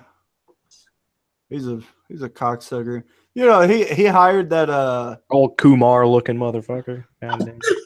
He said he hired somebody. I forgot what position he was in, but the dude got sued. Or no, he got fined for a ton of fucking charges on fraud. And it's really ironic that he works with the Jeep Pie and he's so close with him.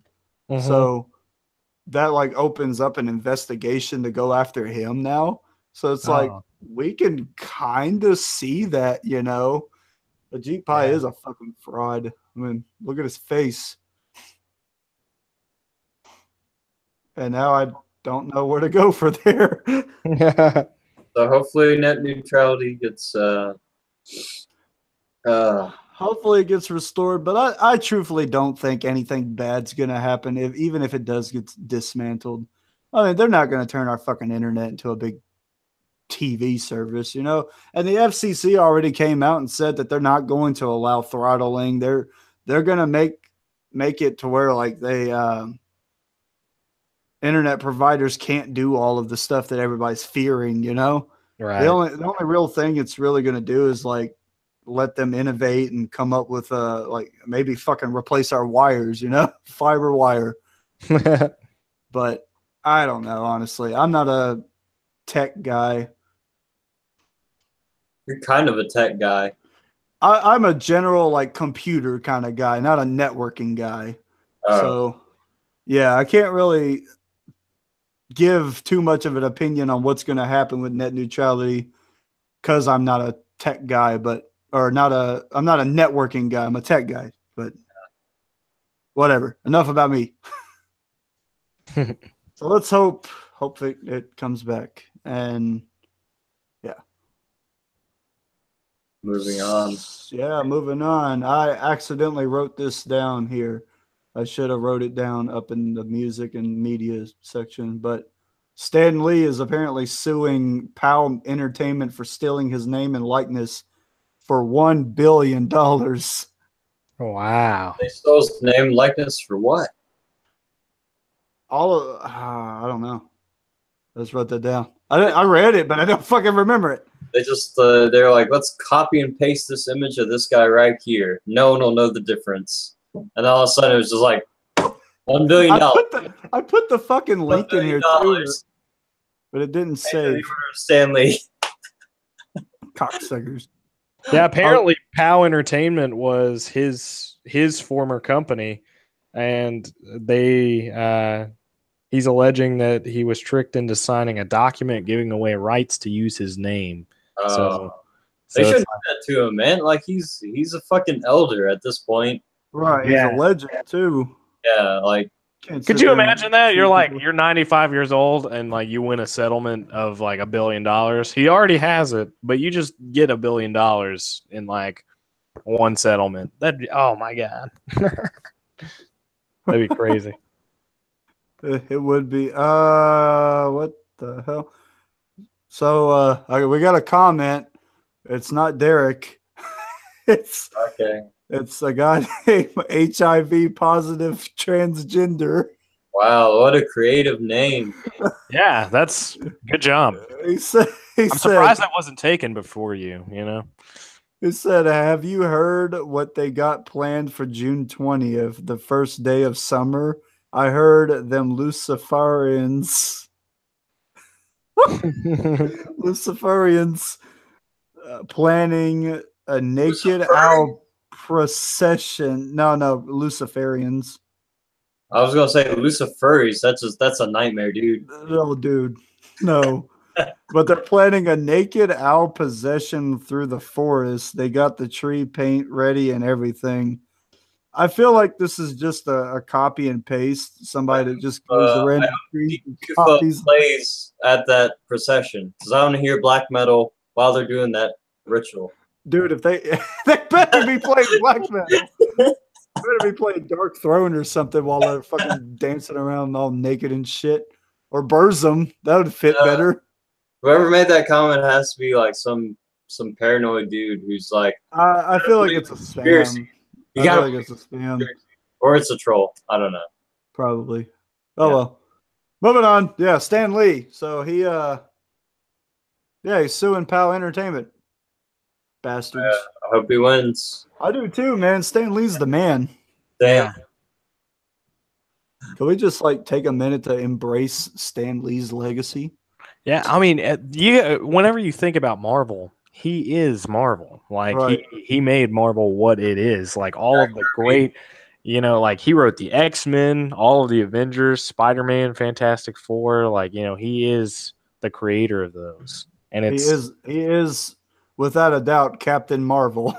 Yeah, exactly. Which is a female now for some reason. But I've never even heard of that.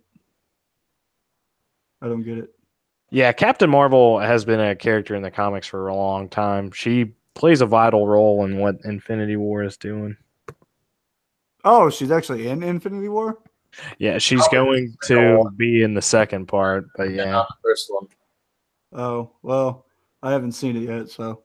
Oh, well. Kicks the shit out of people. Dude. Because he's Thanos. You should watch it, that's all I'm saying. But I haven't even fucking seen a single Marvel movie yet.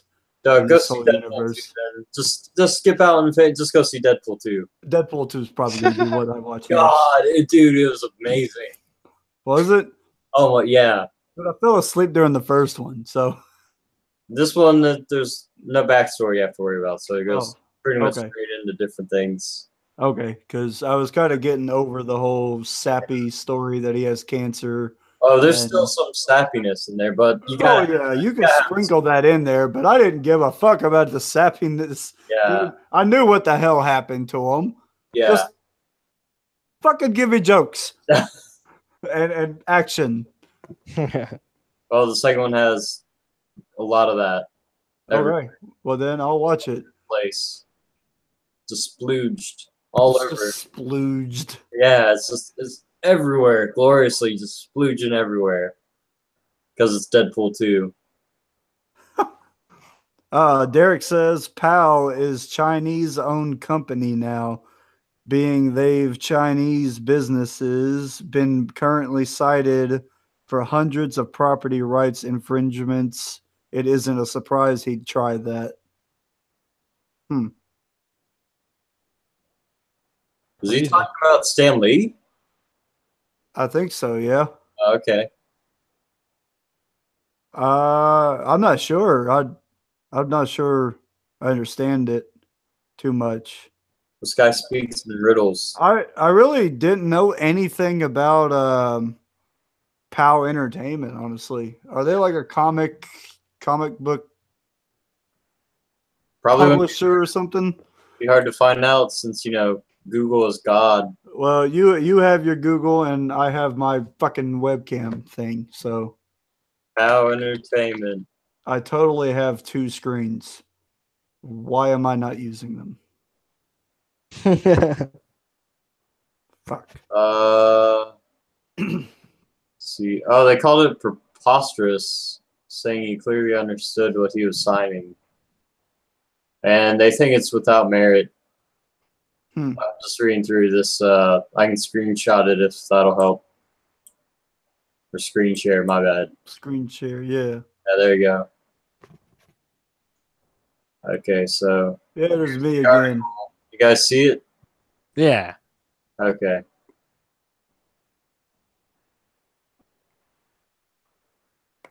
Well, what's going on? I'm showing the document. Don't you see it? Yeah. I do. I can definitely see it. Okay, there you go. That's probably better. A lot better. Well, it's every time I fucking talk, I end up taking up the damn screen. But Justin, you should talk so you can recalibrate to you. Anyway, so they're talking about their disagreements, and yeah, that pretty much does it. They're like, he said this, he did that, and he's like, nah, fuck you guys. Well, that was a very great, yeah. So let's move on. All right, final story. Yeah, this just happened today. Texas. Yeah. Yep. Yeah, there was a school shot up in Texas this morning. Man. 8 people were killed. What number are we at for school shootings in 2018? I That's don't fucking know, dude. fucking insane. I'm sure there's a ton that have been swept under the rug, but it's kind of just, I don't know. This one's popular. So, and you know, all the fucking dumbasses are going to come out and say that it's all just a hoax. Like Alex Jones' stupid ass. Yeah. He'll come out and say it's all just a fucking hoax. It's all acting and whatnot. And shut the fuck up. I don't know, man. I don't know what to think about it. They keep happening. They caught the guy. I don't want to say his name or share his fucking identity because that just, that just provokes people to do it, That's the main reason anybody would shoot a fucking school up is so that way they can get fame. So I guess let's go to Philip DeFranco route and just not share his name. But the piece of shit's locked up. So. But why'd he do it? Oh wait, no. He probably got picked on. I mean, the dude's a fat fuck anyway. So I mean.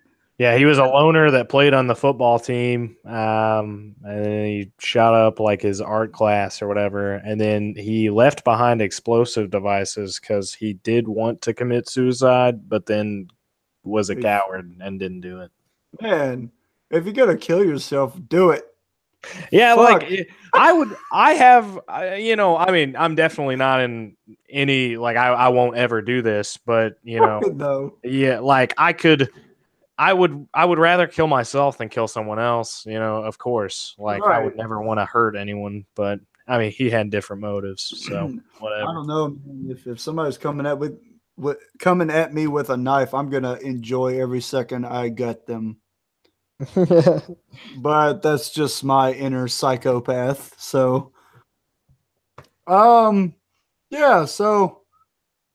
Fucking psycho kid. I don't understand. Like, was he bullied? Was he fucking picked on? They said he was just, a regular kid. He must have had something going on at home then. Like, I don't know. He probably got beat or something. Like, how the fuck did he make a bomb? He was going to set off a bomb? With chemicals? I'll just have to look this up a little bit. That's crazy. You'd probably make a homemade one. Right. Like, I don't know, man. That's fucking. I don't understand. Just senseless violence happening over and over again. Yeah, I mean, dude, it's like, what the hell's going on now? Like, it's a trend to fucking shoot your skull up at this point. It feels like it's been a trend for at least a few years now. Like, at least 5 or 6 years. I don't know. Ever since Columbine, really. Yeah, we haven't had that many fucking school shootings. We had the Virginia Tech massacre. That one was bad. Then we had the Sandy Hook issue. But it seems like this is just all a bunch of like petty little things to try to get their 5 seconds of fame. I mean, dude, people eat Tide Pods for a fucking 5 seconds of fame, you know? So I'm not surprised at this point that anybody would do anything that they can to get on the news and get their name out there for absolutely infamous and dumb reasons, but Right. it's just ridiculous. My entire fucking computer just about toppled over. Let me see. I'm looking it up. It's not school shootings, it's sexual harassment. You know, those are like the two things that keep on reoccurring nonstop. Yeah, no. So, the death toll went up to 10. Damn. Yep, and wounded 10 others. So, yeah, he got quite a few people. What is this fucking Call of School Shooters or something? Call of Duty? I tried. Modern School Shooter. That's what it is. School Warfare. I can't make up a cunning one. Modern welfare. Modern Welfare. That's just gangs. Yeah. Like Crips and Bloods. Let me see. He didn't shoot people he liked and meant to kill the ones he did target. A probable so he was bullied. Motherfucker was picked on. Got his ear flicked. Wet willies and fucking swirly. That's what it's called.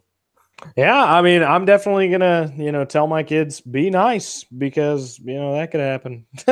Be nice. Don't be a fucking asshole. You might get shot out of your school. Well, like that's gonna be a thing we'll have to tell our kids. Yeah, unfucking fortunately.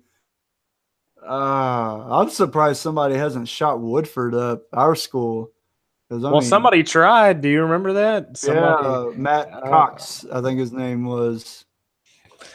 That was crazy. Yeah, because they found like I think they found like documentation of what he was going to do. Yeah, they found he had a plan, I think on paper and in Facebook and the messages. He had somebody else.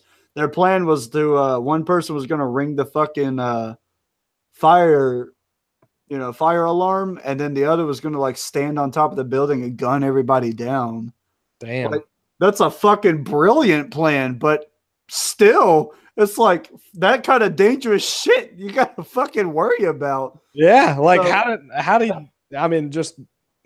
did people even know to look out for that? They probably gave like too much of a warning. Right. And and I don't know how it could be stopped. I mean, they tried to say that bullying is not accepted, but we know how that fucking went at Woodford. People got picked on left and right, and then it was up to all the bigger kids like me to fucking go and pick on the bully, and then I get in trouble, Yeah. I was always a dickhead to all the fucking, those preppy cocksuckers. I don't want to name drop anybody, although I totally would, but no, let's not. But there was those preppy cocksuckers that sat there and tried to think that they were all tough shit and whatnot, and they pick on the little kid who like didn't really, the stereotypical nerdy kid it wasn't tall enough or big enough.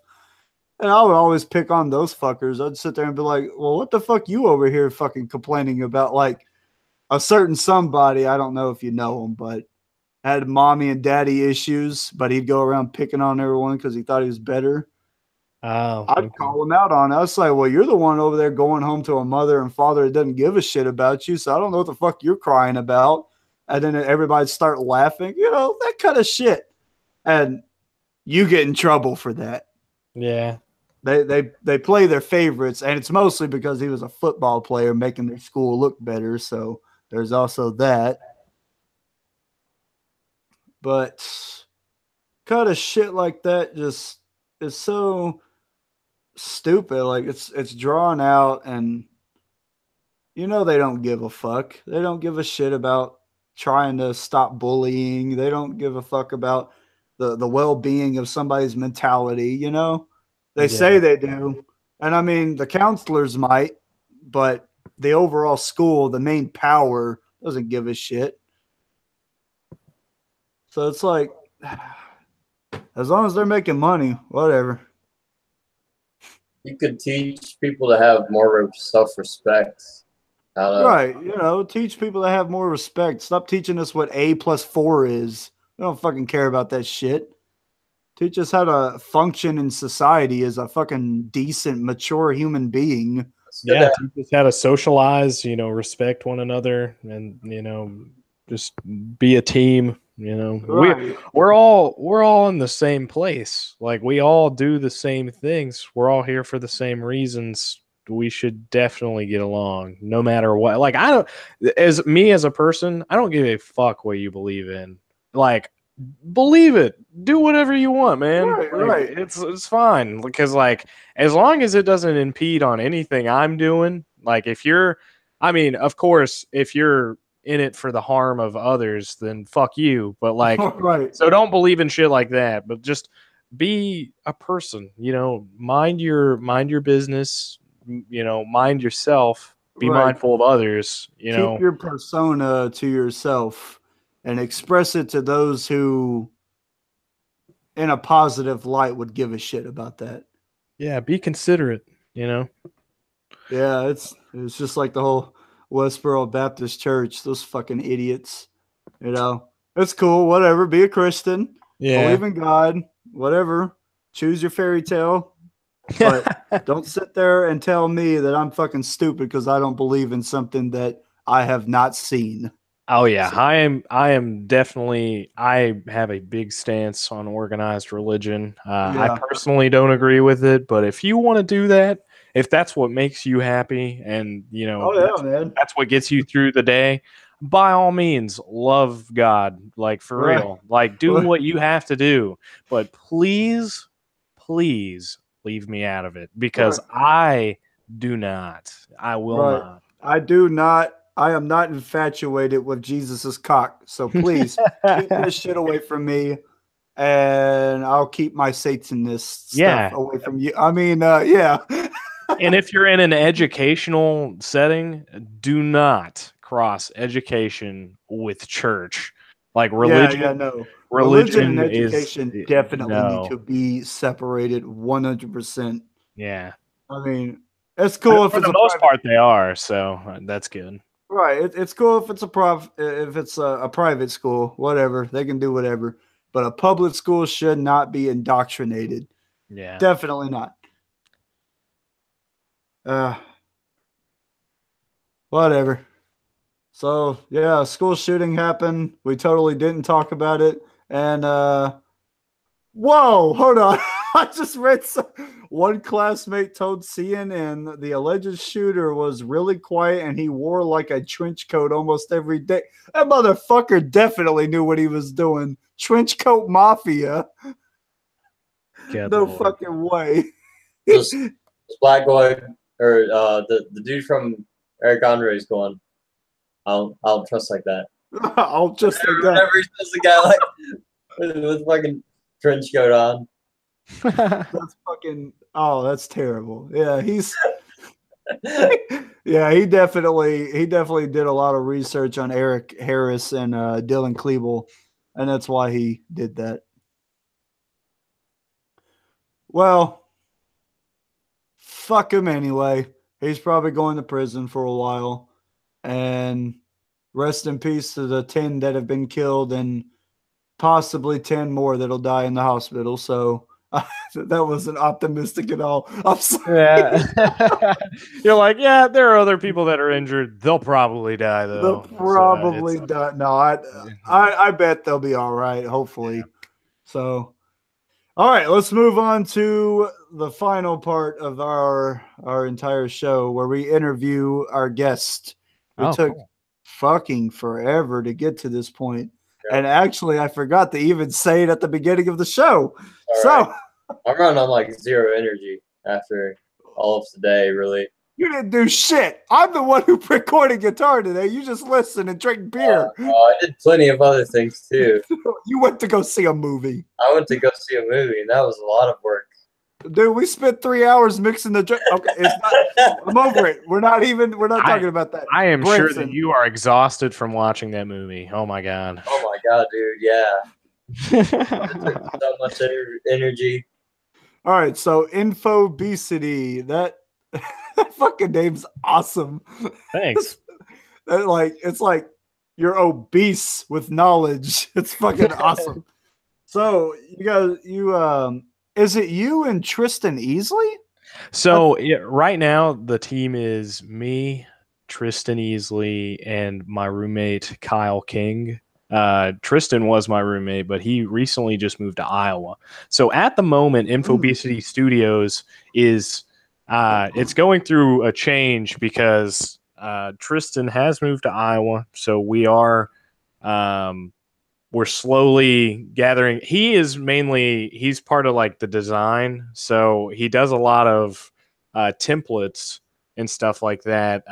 Me and him both worked on the logo that you see whenever I talk. Right. But yeah, I mean, that's our logo. I've been doing a lot of the animation for logo stuff and just intros for the video. Kyle is he's more on like the post-production side. So while I'm finding the content, I do a lot of writing. I'm very good with that, trying to find different topics to write about. And, you know, Kyle is more post-production, so he'll take whatever I'm providing, or, you know, we kind of just work together on the vision for it. Right. But, you know, at the beginning of things, whenever we first made the YouTube channel, I mean, I'm still in a position where we're trying to, I mainly want to get as much equipment as I can to kind of set up. Like I have a great camera, have great sound, but my lighting is not the best at the moment. And I'm working towards getting better lights to actually, and figure out sort of a format of how I want the regular videos. But the videos that I will be providing would be more, they are informational.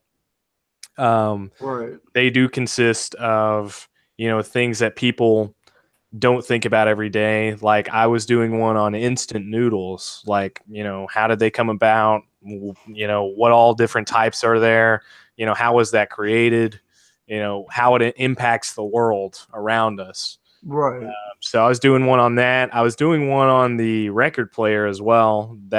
And on that, I'm going to talk about how that basically paved the way for recorded music, and, you know, how it affected the music industry today. So I do a lot of thought-provoking stuff. I mean, like it's mainly informational. On our Instagram page right now, it's just Infobesity Studios as well.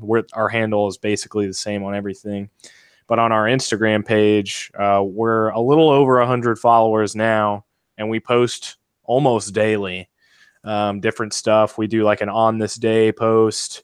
We do a lot with graphic design. And, you know, I think design is probably a majority of what we do because we want things to look nice. And be presentable, and we're just trying to be professional, I guess, with it. So we're still learning our way around, but I am also going to start doing these things. I've been working on them for a while, but I will do like documentary/interviews. So if you guys are ever interested for something like that, I'll have Hey, to that'd be I'll have cool to as fuck. I'll have to get like a couple of them done that I'm currently working on. And just kind of, it would be more of like a regular, there would be two parts. There'd be like a sit down interview where we sit at a table with mics and kind of do what we're doing now. But Right. kind of just talk about, what you guys do, what your goals are, sort of like how I'm talking now. And then Right. we would also do like another part of an interview where, we're in your space, showing how you work, where you came from, because I mean, we grew up in the same vicinity, but we weren't. I wouldn't say we were the best of friends growing up, because, but Yeah, we didn't really even know each other, honestly. yeah, I mean, I knew who you were, and I thought you were always cool, but I yeah, never really talked to you. So I was just yeah, like, well, fuck, here we are. yeah. Then I started seeing you on Facebook a lot, and like I know Oh, yeah, that. that godforsaken character I play on there. But yeah, I mean, I'm a pretty vocal guy on social media too. So, I've kept up with, you and your band Necro Winter. So, I thought it was the least I could do. And I'm just a fan of anybody that creates, really. So That's the same thing here. That's what I always try to like. I try to follow anybody who's creating something as long as it's for the intent of creating it, not like a lot of these soulless SoundCloud rappers running around talking about how they're gonna be famous and make money and what. yeah, You're a dime a dozen. You're just a teardrop in the fucking ocean of shit. So but yeah, it's genuine people who have a purpose that they want to create music for. Like my solo music is all just kind of me doing something, experimenting, while my lyrics are going to be a lot different. More so like Under a Bleak Sky. That song's about like pollution and how Earth is attacking us back, wanting to kill us. We're at war with Earth, yeah, So it's that kind of like there is a position and it's like, here's the flaw we have, and this is going to be the outcome if we don't change. Kind of like learning a lesson. So Infobesity would be pretty great if like everything was like educational, documentaries, just do all sorts of different shows and just keep it interesting so that way people will love you. And also having a personality fucking helps too. yeah, for sure. Like if you let everybody know like your opinions on something, maybe not like bigger topics like politics and religion, Yeah, but more so like I don't know, fucking Dell is releasing this new awesome computer. Release your fucking thoughts on it and get people talking, and your name will get out there and people will be like, oh, well, I'll check him out. Oh, he said this. Cool. Yeah. I mean, opinions are valuable with any type of media. So Right. I will. I'll try and be, as best as possible, as medial as I can with that type of thing. Right. But yeah, I mean, and then also Infobesity Studios not only does that, but I mean, we do works of fiction as well. Like we do short films that we're working on. So like we're currently trying to write some of those. I personally myself do a lot of writing of, stories that I would want to make into graphic novels and stuff like that. Oh, So cool. if I ever got together with someone who was able to, I guess maybe draw it out, or if I made like a partnership with someone that could do that, I'm always down for something like that. And that's, yeah, I mean, like I told you guys earlier at the very beginning of our, YouTube, we just made the channel and everything like that back in like March. Right. But I was super busy with a lot of stuff. And then we also did like a 72-hour film challenge. And we have the video up on our YouTube channel, but it's, we only had 72 hours to write film and edit this film. Oh yeah, is that that Moorhead thing? Yeah, the Moorhead one. film. Yeah. I forgot what the title was. Yeah, while we were doing the show, I went and subscribed. Nice. And, yeah, I didn't even know you had a YouTube channel. Actually, this is like the first time I've ever heard of it. So yeah, like, I tried to post things on Facebook, but I didn't know how big they were getting out or anything like that. So Facebook, where it's not chronological order, they just shuffle your posts and whatnot. And Instagram's that way too, so you get buried on everything. Most of our content is on Instagram, so that's where I would check. We do like really good posts. I mean, a majority of them at the moment have been really, I would say a big beginning half was like Tristan doing a lot of the legwork. I mean, I was doing all of the content really. Tristan did a lot of the design, but I mean, here recently, since he moved to Iowa, we're still working on it. Right. But I mean, I've done a lot of the stuff kind of on my own at the moment. But yeah, I mean, we're working hard every day. I'm really just trying to keep on pace with that stuff and then keep that rolling, kind of gain more followers.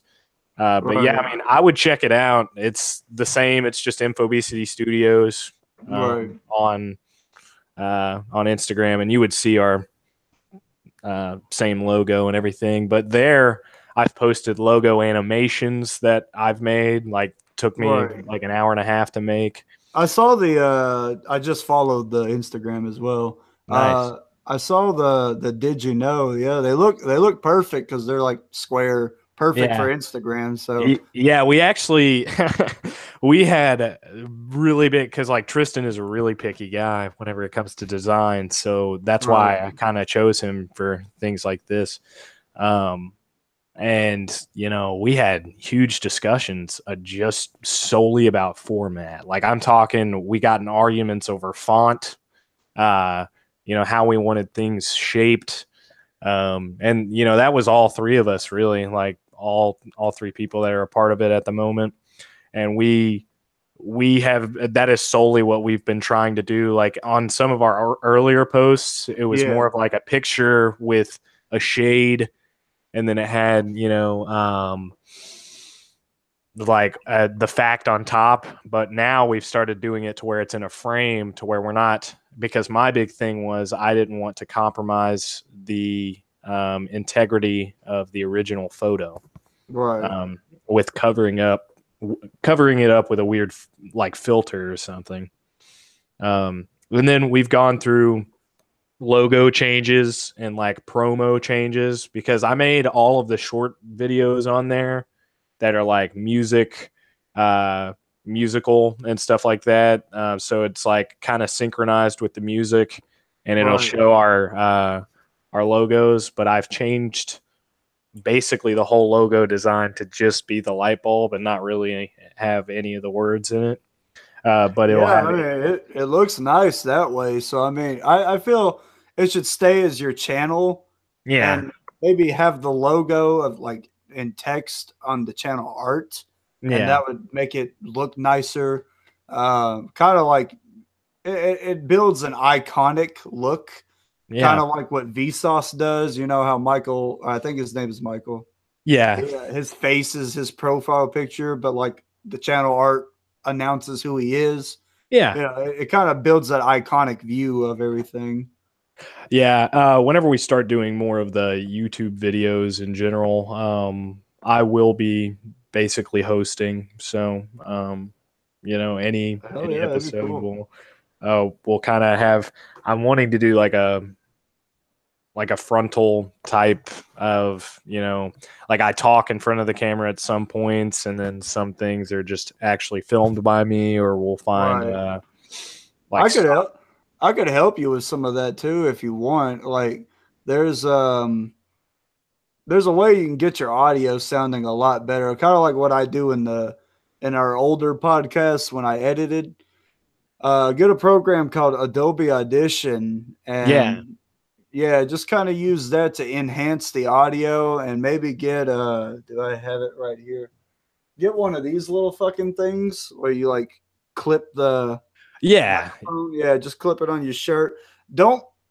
I mean, I've learned with this microphone, don't put it right here because Yeah, definitely. it clips and sounds like shit. And I'm like, well, this sucks. So Yeah. I would recommend kind of just propping it up somewhere, like a boom mic or something. I don't know. Depends on the brand you get too. Yeah, I forget who made this. we were using a like a Rode boom mic for the film that we made for the 72-hour thing. Oh shit! Yeah, that works. Yeah, and then I've got like a Zoom H4 with like one of the dead cat pop filters and stuff on it. So, Hey, and as far as sound, as far as sound, we've got like a lot of good stuff. I actually know how to use Adobe Audition because I was an intern at a radio station for UK for a while. Fuck yeah. So I was at WUKY doing radio broadcasts and stuff. So I was my dad listens to that all the time. They sometimes play black metal and then they'll play Mexican music, and it's like, what the fuck? Yeah. But yeah, I was on there. I actually I still have some of my tapes, but it was like, I was mainly in the news department, so like I would actually deal with writing news stories and broadcasting them during breaks and stuff. So that was it was a pretty cool opportunity for sure. And then I actually ended up making a documentary about the radio, and that's on my personal channel. It's just Bransen Gulley.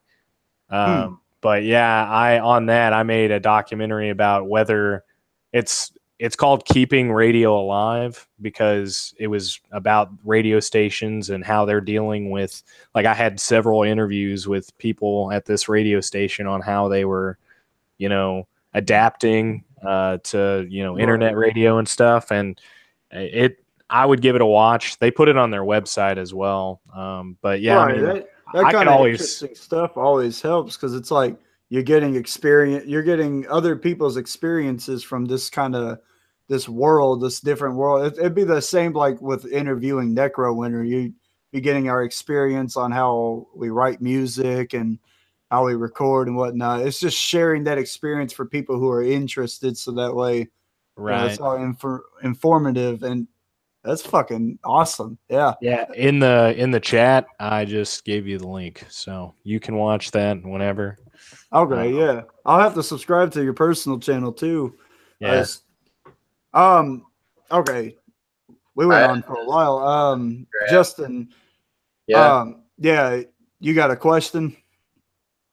So I checked. Hang on. I was gonna, before we do the question, I was gonna say something that Derek said. Oh, okay. Derek said, this was back when we were kind of like talking about a little bit of the music. Oh, okay. He said, y'all should check out one of my music projects I'm a part of called The Appointing Maelstrom. Natural disaster themed death metal in the vein of Portal and Impetuous Ritual. I actually did check out some of your stuff from after last stream. I subscribed to your channel, and I thought it was fucking cool. I liked it because it was like, it was really dark, and not to insult, but it had the underproduction, and it's just got the true heart of, music, like really dry underground music. So I definitely thought it was fucking good. So, yeah, if you guys are into that, check out Derek's channel. Yeah, for sure. And Derek, you do the same. Check out Bransen's. So yeah, I'll leave a link in the description also after we go live and whatnot. It might take me a bit, but he said, "Oh yeah, thanks. The Tahazu band project is raw black metal centric." Yeah, it was pretty cool. I liked what you did, and I didn't hear the other one though, the Maelstrom. I'll have to check that out later. But all right, let's get back to Bransen. So Goff, you have a question? Yeah, I checked out the Instagram, and I didn't really see too much, but I noticed that they had a bunch of just like a bunch of I guess facts or whatever, Yeah. sort of thing. So are you like, is most of your content just supposed to focus on information like random facts that you found or whatever? Yeah, it's more so tying it in, with we're trying to kind of expand the minds of our viewers, kind of just provide them with, any information possible. So, I mean, whenever you're on YouTube, I mean, like just learning how something works is, a pretty good thing to have. So, I mean, a lot of our videos, as far as the video format goes, will be, definitely talking about origins of things, kind of explaining how things would work. Like whenever I go over the record player, it'll be me talking about, how a record player was made, who it was made by, why it was made, how it helps. So that type of thing. We're just, but yeah, as far as the Instagram, that's more of like a daily thing for kind of us to promote things. Like, I mean, I made some Avengers posts whenever the Avengers was coming out, so I did stuff like that. I mean, we do things on gaming news every now and then. We do stuff on tech stuff a lot too. So it's really not focused on one whole thing. It's just, yeah, I mean, we're really interested in games, entertainment. We try and stay away from politics as much as possible, unless it's like something good for the environment or something. Because I will definitely tell you anything whenever it comes to that. So what's like the biggest I guess production that you've done so far? Like the biggest project that you've done with your channel? I would say that the biggest Infobesity thing that we did would have been, I would say the thing that's made the most impact, I would say, is probably doing all of the daily posts, doing a lot of that, because that it really does take like a lot of time to make the graphic design for that, and then the animations as well. The biggest thing that we did was probably that short film challenge, because we actually got paid to do that, and then we only did it in 72 hours, so it was kind of just like, it's nice to see that we could still get something really really good out of not having any time, or really, we didn't have any actors for it, and I called all of the people that acted in it that day to do it. So it was pretty crazy to actually be able to get those people. But I've been a part of plenty of other stuff that's kind of bigger than myself. Like I've helped out right now. I'm actually an actor in like a local thing, but we shot back in like the beginning of April. But after that, like we're gonna have to do like a reshoot. But I was doing like a sort of one-off movie scene about like a guy that's really sick. But yeah, I mean, as far as our biggest projects, I mean, there's more to come. We're really new to this. I mean, all that stuff that you see on our Instagram, it's like 60 odd posts. Anything that we've done is within the past month and a half. So, I mean, we're constantly growing and just trying to provide entertainment, provide stuff for people to watch, people to look at. All right, that pretty much covers my questions. Awesome. Well, damn, you don't have any questions? Like, I'm still pretty worn out, actually. Oh yeah. I haven't had any dinner, so yeah. Right. So like, I can't think of much. I'm not very good at interviewing because I don't typically write down a lot of questions. Actually, it was just kind of a spot on interview too, because like I didn't even know you had a channel. So Yeah. it's kind of just, it's hard to collect thoughts and figure out where the fuck do we go. Yeah, So, I tried to find them on YouTube. Like I checked on YouTube and I could only find like a song. I couldn't really find your guys' like YouTube channel. Okay. Because it's like if you just look up Infobesity Studios, like not Infobesity, then that should pop up at least one thing. But like I said, a majority of the stuff that I'm working on, like I'm literally editing it right now. So hell yeah. yeah. So it's like I was working on some stuff right before I was able to get in this group chat thing. But I've also like I've been between jobs recently. Like in the past week, I've started somewhere new. So I'm really just trying to adjust, kind of get my bearings. Like, and then Tristan moving to Iowa, that kind of it didn't hurt things very much. But like in Iowa, he doesn't have a camera or anything, so he couldn't make a video himself unless he bought one. And then me and my roommate Kyle, we both have cameras.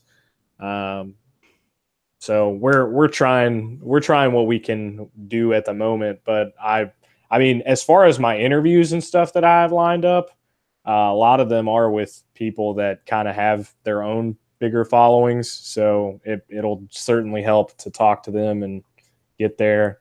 Kind of get my name out there too, because it'll be helping them help myself. So, and then it'll, definitely give them more exposure, I guess, more than they already have. There's like one in particular that I'm doing is Quentin Hoover, actually, Austin. Oh, yeah. Yeah.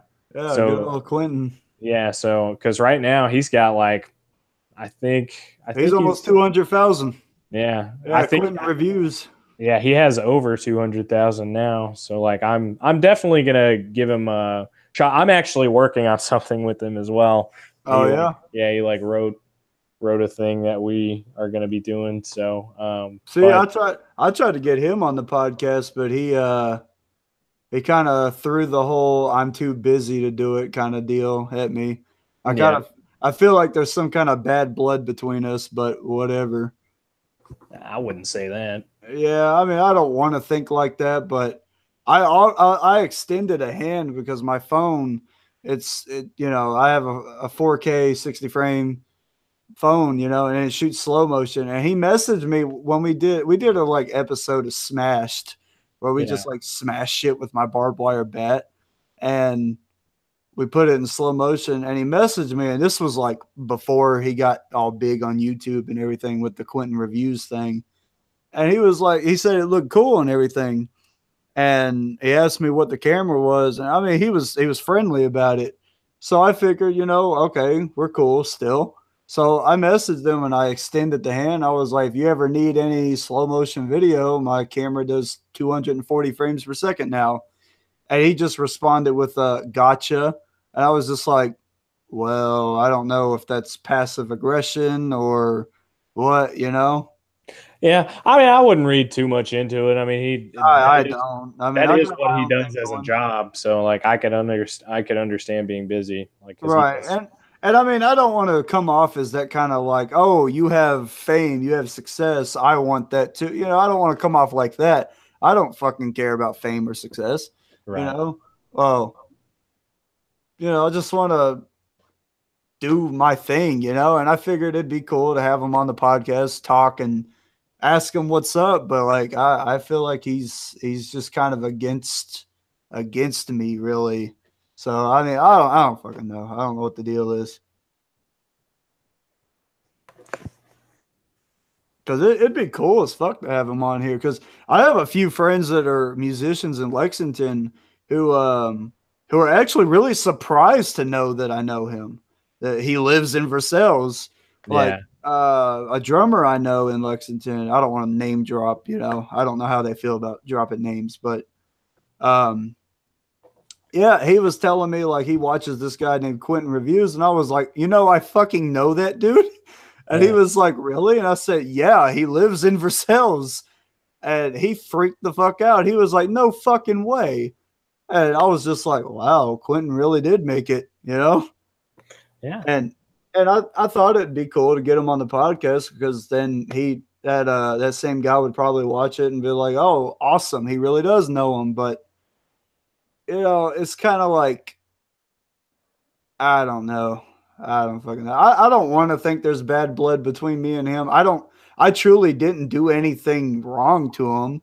You know, I can understand I'm fucking annoying on Facebook because, I mean, I'm purposely annoying on Facebook. I truly want people who are totally for censorship and everything to delete me off Facebook. Right. So that's kind of why I act like I do on there. And I like being absurd as fuck anyway. I mean, you can't really take somebody serious on social media, really. Yeah. So, not saying that Quentin does, but I mean, I feel like that kind of has something to do with it. He sees that I'm very absurd and crazy on there, and he doesn't want to affiliate with me. And I mean, I'd understand like having that kind of crazy personality along with his popularity, you know, that would probably be bad. But I would say a majority of it's probably because like all of his videos are like 17 minutes long or maybe like 15 minutes long. So I mean, it takes a lot of time to kind of like work on those. I mean, there are times where I'll sacrifice doing other things to kind of work on what I'm doing, and you know, whether that be help somebody else or talk to them about maybe something or hanging out with anybody. So if I ever, you know, am a little too busy or trying to work my craft, you know, I wouldn't read too much into it. I figure that he probably is truly busy. It's just I feel like the way he responds to me kind of makes me feel like he just doesn't like me. So I don't know what the whole deal is. I don't know. I'd have to sit down and talk to him, figure something out, you know. Yeah. I'd love to do videos with him. I really would. It'd be fucking awesome. We were working on a video together at one point. I didn't really know too much of what was going on, but he had me play as like a zombie or some shit. And yeah, and I just, you know, we kind of did that, and I got kind of swept under the rug. I don't know what the fuck happened, but you know, it was fun. It was cool talking with him and, you know, cracking jokes and whatnot and being over at his place. But it feels like that whole friendship, that bond just randomly broke, and I have no fucking clue what happened. I don't know. I think I'm probably gonna have to call it a night for me because I'm so fucking tired, dude. Are you really dying on us? I really am, dude. Grandpa Goff, come on. Yeah, I mean, I've had a great time being on with you guys. Right. Yeah, it's cool. I was trying to figure out where we continue this. We just totally went off in a tangent again. I mean, you guys can still talk. I'm just like I'm dropping down. I'm dropping down, dude. That's cool. All right. You guys understand? Yeah, go to fuck to sleep, motherfucker. Damn. Okay. Because I'm running on like no energy.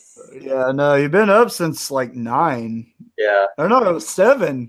That's what you came to get me around like 10. So yeah. Well, all right. I'll see you. But you're cool, dude.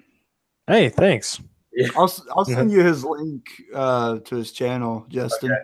I already followed him on Instagram, so yeah, I would definitely watch the link that I posted in this chat, like the Google Hangouts, because that's a video that I did like personally by myself. Well, me and Kyle, but we did that, and like that's definitely, I would say that's probably the most impactful thing. That's the thing that's taken the most time that we've done.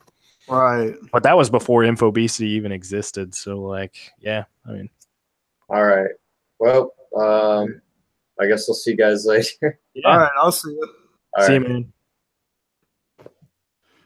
All right, so yeah. But yeah, I mean it's all good. I mean, there's just this disconnection between me and Quentin. I mean, we'd have to figure something out. I don't know. I mean, I would say it's the same as, you know, just anybody else you kind of grew up around, or just, you know, because there are a lot of people from Woodford that I just don't talk to or kind of affiliate myself with. And I wouldn't want them to think that I was doing it personally. You know, if they were like, hey, do you want to hang out? I'd probably be like, maybe, you know, because I got a lot going on. We're all adults now. We've all got kind of responsibilities and stuff. And like, you know, YouTube is his full-time job. So I mean, that's what he, I'm sure he is more focused on just trying to, up his up his Keep thing, that income coming, yeah. And I mean, he's only growing too. I've seen some videos, man, of like people mentioning him, and I'm just sitting there like every time I hear it, I'm just like, oh my fucking god, it's cool as shit. Yeah. And I saw one video I almost wanted to respond to. It was a guy who was trying to expose him or Oh something wow. stupid. It was some dude he pissed off or whatever. He made like a slight mention of him in one of his videos, and Wow. the guy came back and like made a fucking entire video trying to expose him. And I almost wanted to like respond to that video, like make my own video, but then again, it goes right back into that whole situation of like, I don't want to seem like I'm trying to cash in off his name. You know what I mean? Yeah, of course. Like, I don't want to be that kind of guy. I don't want to even look like that kind of guy to even one person. So it's like, what the fuck do I do? If something really bad does happen and it becomes a trending thing, I'm going to defend the motherfucker. I mean, we both know Quentin. He's a cool guy. He's never really done us wrong. Like, I just can't. And everything that guy said, it was just bullshit. I'm not gonna say his name. I mean, he's not worth it. But he was just saying some dumb shit and saying like Quentin wasn't researching enough and all sorts of dumb shit. I was like, you're a fucking idiot. Shut the fuck up. Like, he clearly was trying to cash in on him. Right. And I hate those fucking people. So it's like, I don't really, I mean, I would say that I won't say that I judge anyone on YouTube, but I definitely, watch, around and kind of just see what everybody's trying to do.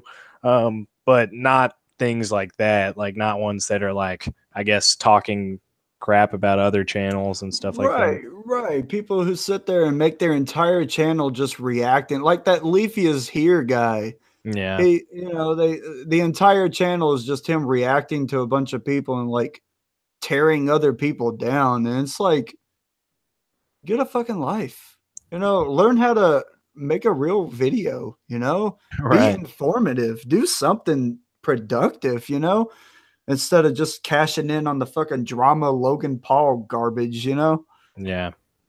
I don't know, man. YouTube's become a reality show pretty much, and everybody's got to get their and that goes right back to what we were talking about earlier. People cashing in and doing whatever they can to make the most money and not doing what they like to do.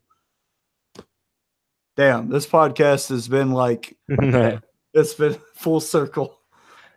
Yeah, I listen to a lot of podcasts, and I do a lot of trying to interview people myself. So I mean, I know I've tried to. I mean, during this podcast, at least, I've tried to definitely involve myself, and because that's why I'm here, is to talk. So right, yeah. I mean, we don't have to make asses of ourselves or anything. Yeah. We're just talking. I mean, I think this is the first time I've ever actually had a fucking conversation with you. Yeah. What was it? Were you working at Racing Canes at one point? And you said hey to me one time. Yeah, I thought about that earlier today. Yeah, because I was a manager there for a while. Like, yeah. And like I saw you in line, so I was like, "Yep, there's Austin." Because like I remember briefly whenever we were children that like we were riding the bus and you like sat in front of me sometimes, and I would like talk to you about like. I remember this was like back whenever the PSP had like been around, and I was like, "Yeah, I got a PSP," and me and you were talking about it, but it was like Joseph Mulder was there. Oh yeah, I don't remember any of that, dude. Yeah. I only remember like a few things in elementary and middle school. Yeah. Only like a little. But yeah, I mean, that's basically like anytime I've ever heard Austin Fane, I mean, I've definitely just, I've known about you for a long time. So it's my name's gotten out there around town. I would say that mine has too, because I mean, Right. you can't really forget Bransen, I guess. Like, it's Yeah. kind of hard to. Austin with a Y that plays guitar and writes shitty music. I mean, yeah, I mean, it's weird how shit moves forward. Are you still living in around here? Oh, I live in Lexington, so I'm Oh yeah. still local. Fuck yeah. Yeah, Yeah. that's all good. Yeah, that's why I'm trying to do a lot of like, I mean, hopefully I can at least make a name for myself in general, just so it's mainly so I can kind of just personally, like, I would like to make it to where what I do every day is work on my videos or work on what I'm doing to where, I can invest my life into that, and kind of Right. make my craft what it is. I'm not really in it for the money per se. I'm just in it to kind of follow my dream, man. So Right. Yeah, yeah, that's what you got to do. I think you can do it, really, because people will respect that. They'll see that you're there for like information and you're wanting to grow as something that could benefit others. right. So I could see that working phenomenally, actually, far better than me just writing music and whatnot. I, you know, Nah, I mean, yeah, music is, I would say that that's definitely a great art to be a part of. yeah, it's mostly entertainment. Yeah. It wouldn't go as far as information and Yeah. education, but I mean, Well, music is inspiring. I mean, it touches the emotions. I mean, um, you're covering a lot of life there. I mean, like people. I mean, right, as far as like music does play a huge part in my life. Where like I'll listen to some songs and that'll bring me back to things like just a different part of my life. Like I said earlier, that I go in genre. Uh, I do like different genres for different phases and stuff. right. And It's like listening to Linkin Park. You thought that shit was awesome back then, and it's a part of your childhood. yeah, So that's why you hold on to it like me. I mean, dude, my favorite fucking band is Korn, yeah. and every I grew up on corn, yeah, like I did too, and tons of people fucking hate them. And yeah. it's like, well, I grew up with them, so that's kind of my deal, you Yeah, I know? grew up with Slipknot, and I've loved Slipknot for a long time. I mean, Right. now they're not the greatest, but because they've Yeah. had so many people. Well, like what's his name died? Paul died. So then, Well, also Joey Jordan said their drummer, yeah, he quit. So yeah, and that's a huge part of it. So right, he had health problems though. yeah, Actually, a big reason why he quit was because Corey. Rumor has it Corey Taylor was kind of a dick and was kind of forcing him to yeah, go out and play shows and whatnot, and he just physically couldn't. So, but that's a rumor. I don't believe it really, but yeah, that was kind of what people were saying. I don't know, man. You know, I've going far down into the music spectrum. I've learned so many different bands, and we just keep learning. I mean, that's all it is just keep learning. And yeah, I think that's what makes the art of everything that we like doing better is we just keep learning. We're on here for the journey. You don't play Skyrim to just see the ending and that's it. You play it for the journey. So yeah. I don't know why Skyrim came up. I looked at my email and just saw Skyrim. So I was like, okay, well, I'll use that. Yeah, I mean, there are things that I look at right now that are kind of difficult to me as far as things that I don't really know how to handle in film and video production. But Right. I'm sure once I do it for a couple of years, I'd probably have a great idea of Oh it. yeah, yeah. You'll just keep getting better. That's all it is. You just keep getting better. Keep putting out a video and then see where it goes. If somebody finds a tiny flaw in it, tweak that flaw and then whatever, you only build. So, Yeah, I mean, that's why, my production and music is starting to sound better is because I just kept fucking going and figuring new things out. And I mean, dude, I just mixed and mastered the drums to our album myself. Yeah, that's awesome. I had help with the drummer also, Forrest. He was there too. Actually, he had a big part in it. But see, we're learning, networking with people, and you know. Yeah, for sure. Shout out to Richard Brenniger for recording the drums. Fucking awesome. At Fart Knocker Studios. I gotta remember to start shouting that out too. But yeah, I definitely think you can make it. Are you trying to make it like? Are you trying to make YouTube your job or just film in general?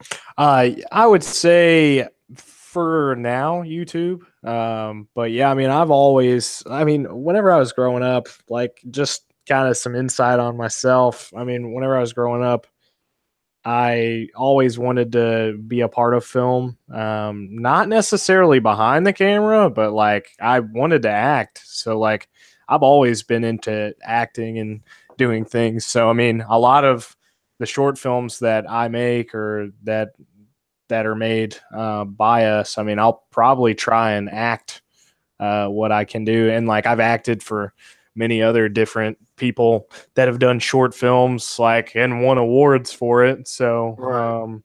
I mean, I like to do that. I mean, if I had any job, I'd definitely probably be an actor in like bigger movies. Not like ones that are just made for cash, but like, I don't know, one that's a really good movie to watch that, you know, is entertaining, people like. Right. And passion projects. Yeah, complicated characters, really. Like that's I like that. So I mean, really, I wouldn't say that my end goal is for, because like I've got a lot of stories in my mind, like a lot of fictional stories that I would love to present, but the only way that I feel like they can be represented is visually. Like I could write them all day, but I just feel like books aren't the best way to go about things. Right. Yeah. So, I mean, like, I'm trying to, at the very least, do a graphic novel. Therefore,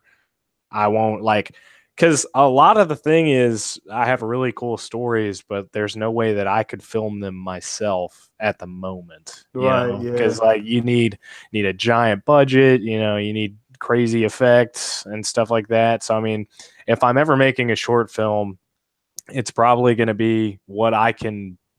It's going to be within the realm of possibility, unless I get into animation or something, and that's what I'm really trying to do. If I could get into like a good animation style, then I would love to make animated stuff all the time. You know, make even animated educational videos. Right. Yeah. You can end up doing like Rick and Morty. Get Yeah. a fucking 70 episode contract with Adult Swim. Yeah. And I mean, if you make well, Adult Swim's not really educational. They're more of just like comedy. Yeah, I mean, I would use that for more of like my fictional stuff. Like right now, I'm like writing a story about like it's like apocalyptic almost. Yeah. Yeah, and then there's like a guy with his robot. So I'm writing this, and it's pretty cool. But I mean, I'm trying my hardest to like keep these things, you know, going, and trying to work on them as much as I can. Like whenever George Lucas was writing Star Wars, he would sometimes, like, I mean, basically every day he would spend 8 hours a day writing and would only finish like at most 5 pages. So it's like, dang, you know. Yeah, it's hard work. You also got to realize back then it was a lot harder to be original because there just wasn't a whole lot to go off of. Nowadays, we got a lot to inspire off. You know, you can write a story in a steampunk world, cyberpunk world. Right. You know, you got all these different worlds that you could write a story in.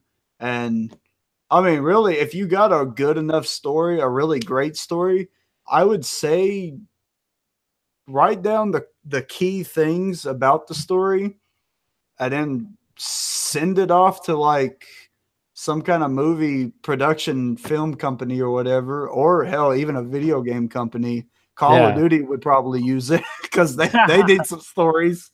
That's what the fuck I was going to talk about. Black Ops 4. Nope, we're not talking about it now. Yeah. But yeah, just even if you don't have the tools to make what you want, just network, just go around, try to conjure up some people that actually do that kind of stuff. Some people who are into like filming with, actually doing the camera work, and then other people doing editing and whatnot. That'd probably be your field with the editing and story writing, maybe. Yeah, I'm more of like as far as my role in Infobesity, a majority of what I do is content creation, writing, finding what I want to present. Right.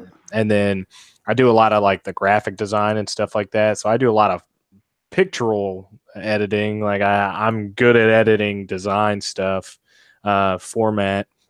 But as far as like videos, I'm getting better. I'm working towards it.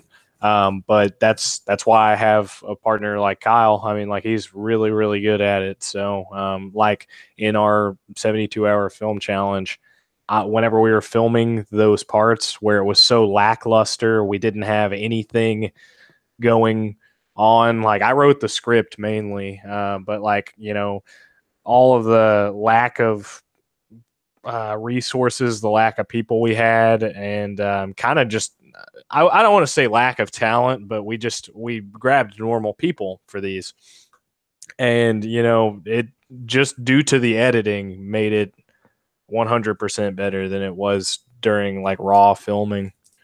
So right, definitely give everybody a chance because people could surprise you. Yeah. So it was like we went to this thing because like there were 8 submissions for that contest. So we went to a movie theater in Moorhead actually and watched our film presented with like 8 other short films.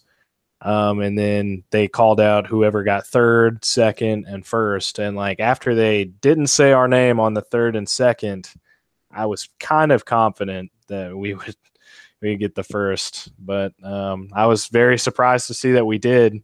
But I didn't even see it in post-production at all. Like I didn't see it edited until I was there. So it was like, wow. Like as soon as it came on, I was nervous as fuck because I didn't know. Yeah, you get nervous. You just like, I created this thing and you all are gonna hate it. But yeah, it was in fact the opposite. I mean, like everybody there generally liked it. So I mean, like there are people laughing because it's funny. It is funny. It's got people like me. I'm in it. Tristan's in it for a little bit. Tyler Maynard is in it. So it's that reminds me of back in middle school when we were in Mr. Khan's class. Yeah, he made us do like videos for like the Black Death, and me and everybody that was in the video, like Tomas and all them, we I think it's just me in general. Like whenever I direct a video, I want to make it as fucking cliche and stupid as possible. Yeah. So we made it really dumb. Like we added really ghetto effects and just made it dumb as possible. And everybody fucking loved it. We thought we were going to get an F. We for sure thought, yeah, this is going to be the worst video ever. And I guess Mr. Khan saw that and was like, I could see you intentionally made it bad. So that's what made it funny. And he ended up showing it off to like everybody. He said it was his favorite video. And I was like, what the fuck? How the hell? So, I mean, you get surprised for that stuff, You think something's not good, and then somebody else tells you it is, and then this big snowball effect happens. You just keep getting better and better, and, Yeah. And I mean, honestly, words of inspiration. I mean, for fuck's sake, Quentin's up there. Anybody can do it, man.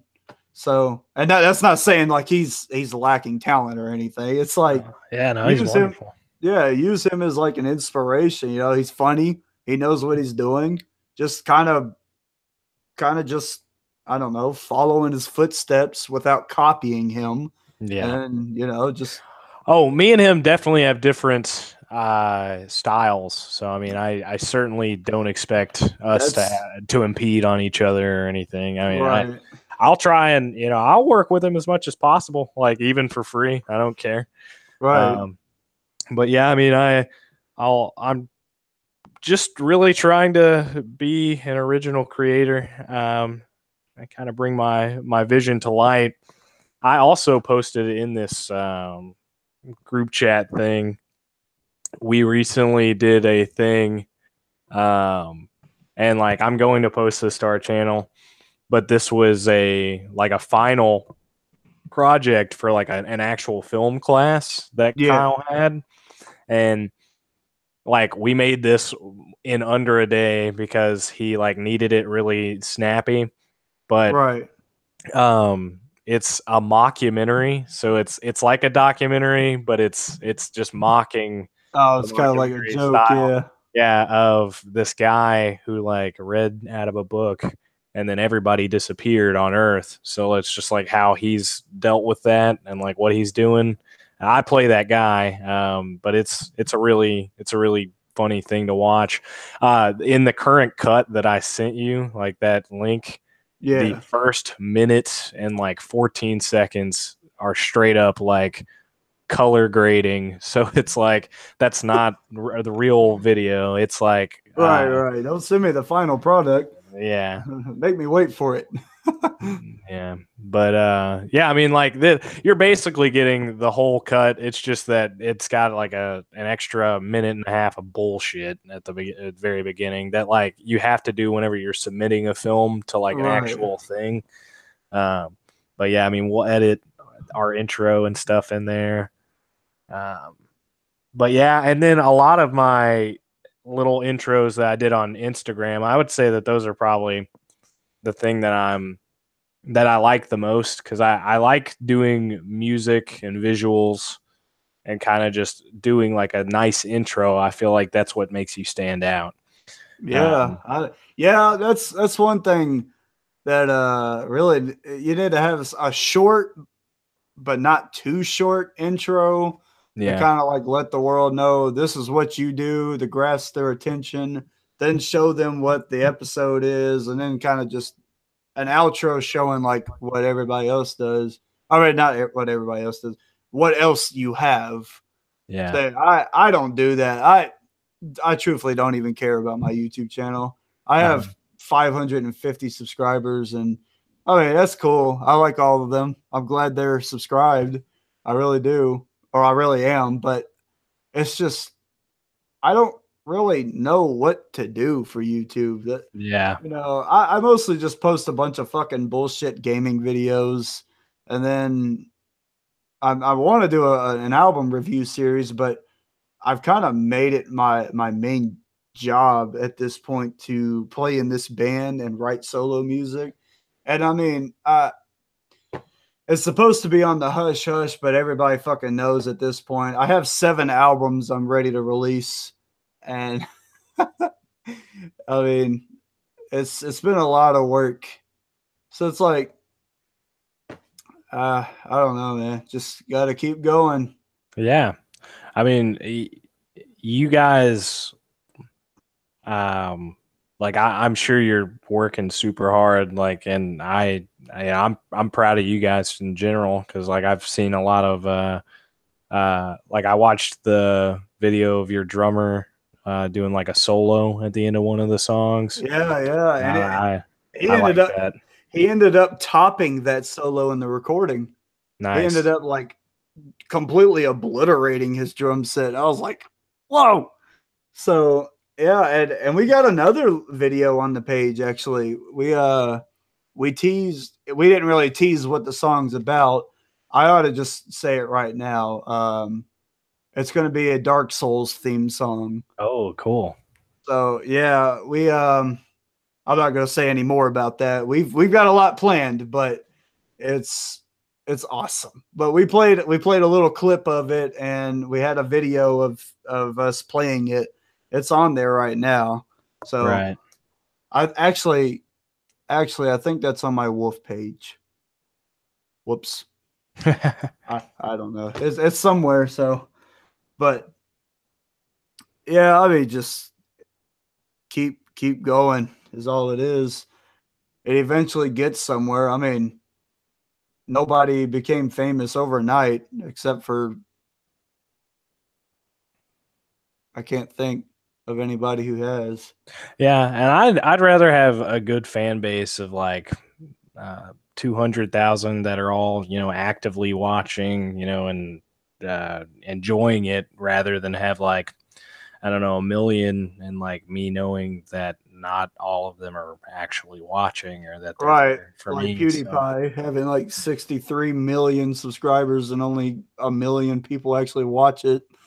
yeah. I So, mean, it's still impressive, but it's like, well, you got to keep people entertained. yeah. Yeah, I definitely think you'll get somewhere with it because I mean, I haven't watched that video yet, but I definitely see like the potential and everything, and it looks great. So I can Yeah. see you're going for like a more professional look on everything. So Yeah. I mean, people admire that. I think that's why because like I've wanted to do things like this for a while, but like I've been like I went through a period of time where I was just scared, I guess, because it's like I wanted to do this, but like I didn't want to be. So I definitely am the type of person to just jump into something and not really know what to do, like just jump into the pool, kind of Right. try and swim. I didn't want I didn't want YouTube to be something like that. Like I wanted it to be sort of I've gathered my thoughts, so let me carefully give you what I need. And I watched like this one video of this guy talking, and he was like, if you've ever had, because he was talking about like normal stuff that I would do whenever trying to like if I'd be like, I'm gonna make a video, I'd be like, oh well, I'm not wearing the right shirt or something. So like Right. he said that like he would do stuff like that all the time, but then he was like, just do it. Like just get out there and Yeah, it's pretty much just do it, man. Like yeah, the way the band started, I mean, I didn't really even know Justin all that well. I mean, we did a few podcasts after I didn't even meet him till last year. oh wow. I met him when we were doing Skyborn shows. We had a bunch of bands come down, and Justin, actually the co-host on the show. Yeah. Yeah, he I didn't really even know who he was until I met him down there, and we just started hanging out, talking more, and we didn't know each other because he's like 29 years old. He turns 29 this year, and I'm 21. There's a big gap in the age, Right.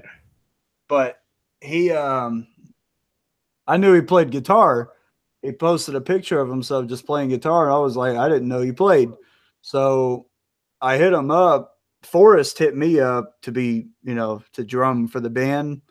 He wanted to be in a band, so I was like, all right, let's see what's up. So we needed a bassist and another guitarist, and I hit up Andrew Anderson. I Yeah. was like, okay, you want to be in a band? We've done music together. How about you fucking play bass? And he was like, okay, sure. And then I hit Justin up, and I was like, you want to be in a band? You play guitar. Get the fuck over here and let's play in a band. Right. And we've written 11 songs now. And actually, honestly, it's been like 20 songs, but those will be on the next album. Nice.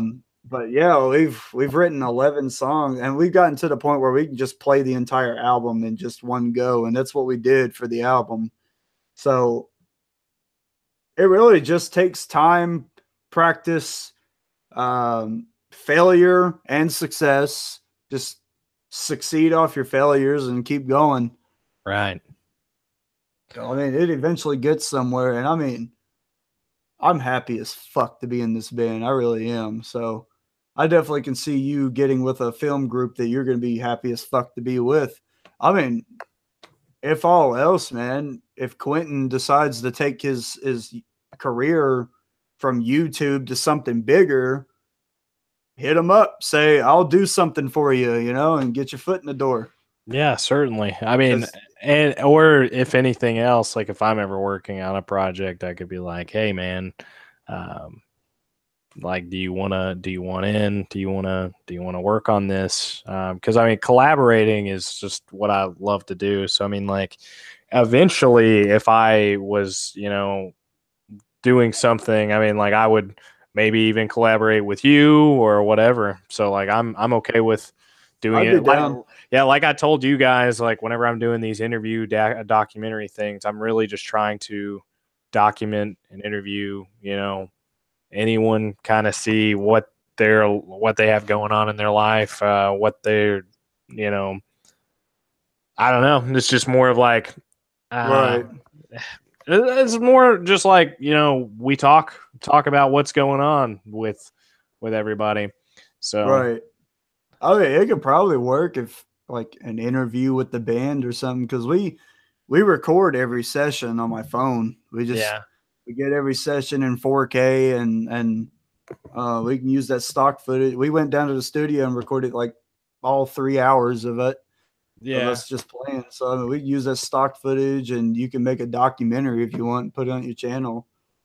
It's just we're not big, so I mean, it wouldn't gravitate and give a lot of people like interest or anything until like later on or something. But that's another thing, is just like networking. Just keep networking. And I mean, for fuck's sake, if you need any like music, hit me up. yeah. I'll do whatever, because I've been touching in with orchestral music recently, and oh man, I really shouldn't say this either, but I've got like 5 albums planned for next year. Oh, I can't stop. I'm gonna die. I just finding motivation to fucking do the vocals is the hardest part, because that's metal vocals are not fun. Oh yeah, no. I can't do them right either. But yeah, I definitely see good things coming out of the channel, because I mean, I've never known you, but what I see, it's impressive. So Yeah, I appreciate it. anybody watch this, Derek, all two of you, that joke should just like disintegrate at this point. All right, yeah, everybody who watched this, go subscribe to his channel. Even the people who are watching it in the archives and whatnot, just like subscribe to his channel. It's in the description. So Yeah, check out the Instagram as well, because that's a major part of what we do, and we're posting content nearly every day on that. So right, I'll have to add it. Let me do that right now. I need to. It's just like it's so hard to figure out this, because like I usually have a title ready, and this time I had to just be like episode 8. yeah, Because I had just gotten back from like mixing the drums, and I'm like, oh fuck. So let me get a link to the channel. Well, I could probably I can do that off air anyway. Yeah, so any last words, any last things we should talk about? no, I mean, I've, like I said, thank you for having me. Yeah, no problem. I'd be glad to stop in again or do another show whenever you guys. I'm want. down. Next week we're talking with Johnny Burns. Cool. He's a dude. I've seen he's a cool ass dude, like metal as fuck. I want to say he's like, I don't know if you ever heard of him, Alpha Megason. Okay. He's kind of like him, but he's not really like direct with his opinions or anything. Right. He does a lot of gameplay videos. He's interviewed Angry Joe before. Just overall cool dude. Check him out, Johnny Burns. All right. But yeah, so we're having him on next week, and then I don't know, whenever you want to come back on and talk about random shit, I'm down. So yeah, I mean, I'll let you know. I mean, we're on Facebook and stuff, so I mean, you know where to find me. I know where to find you. Right. Well, all right. I'll see you whenever. All right, man. See you later. All right, I'll see you. Where's the mouse? I can't figure out how to end this. We're still rolling.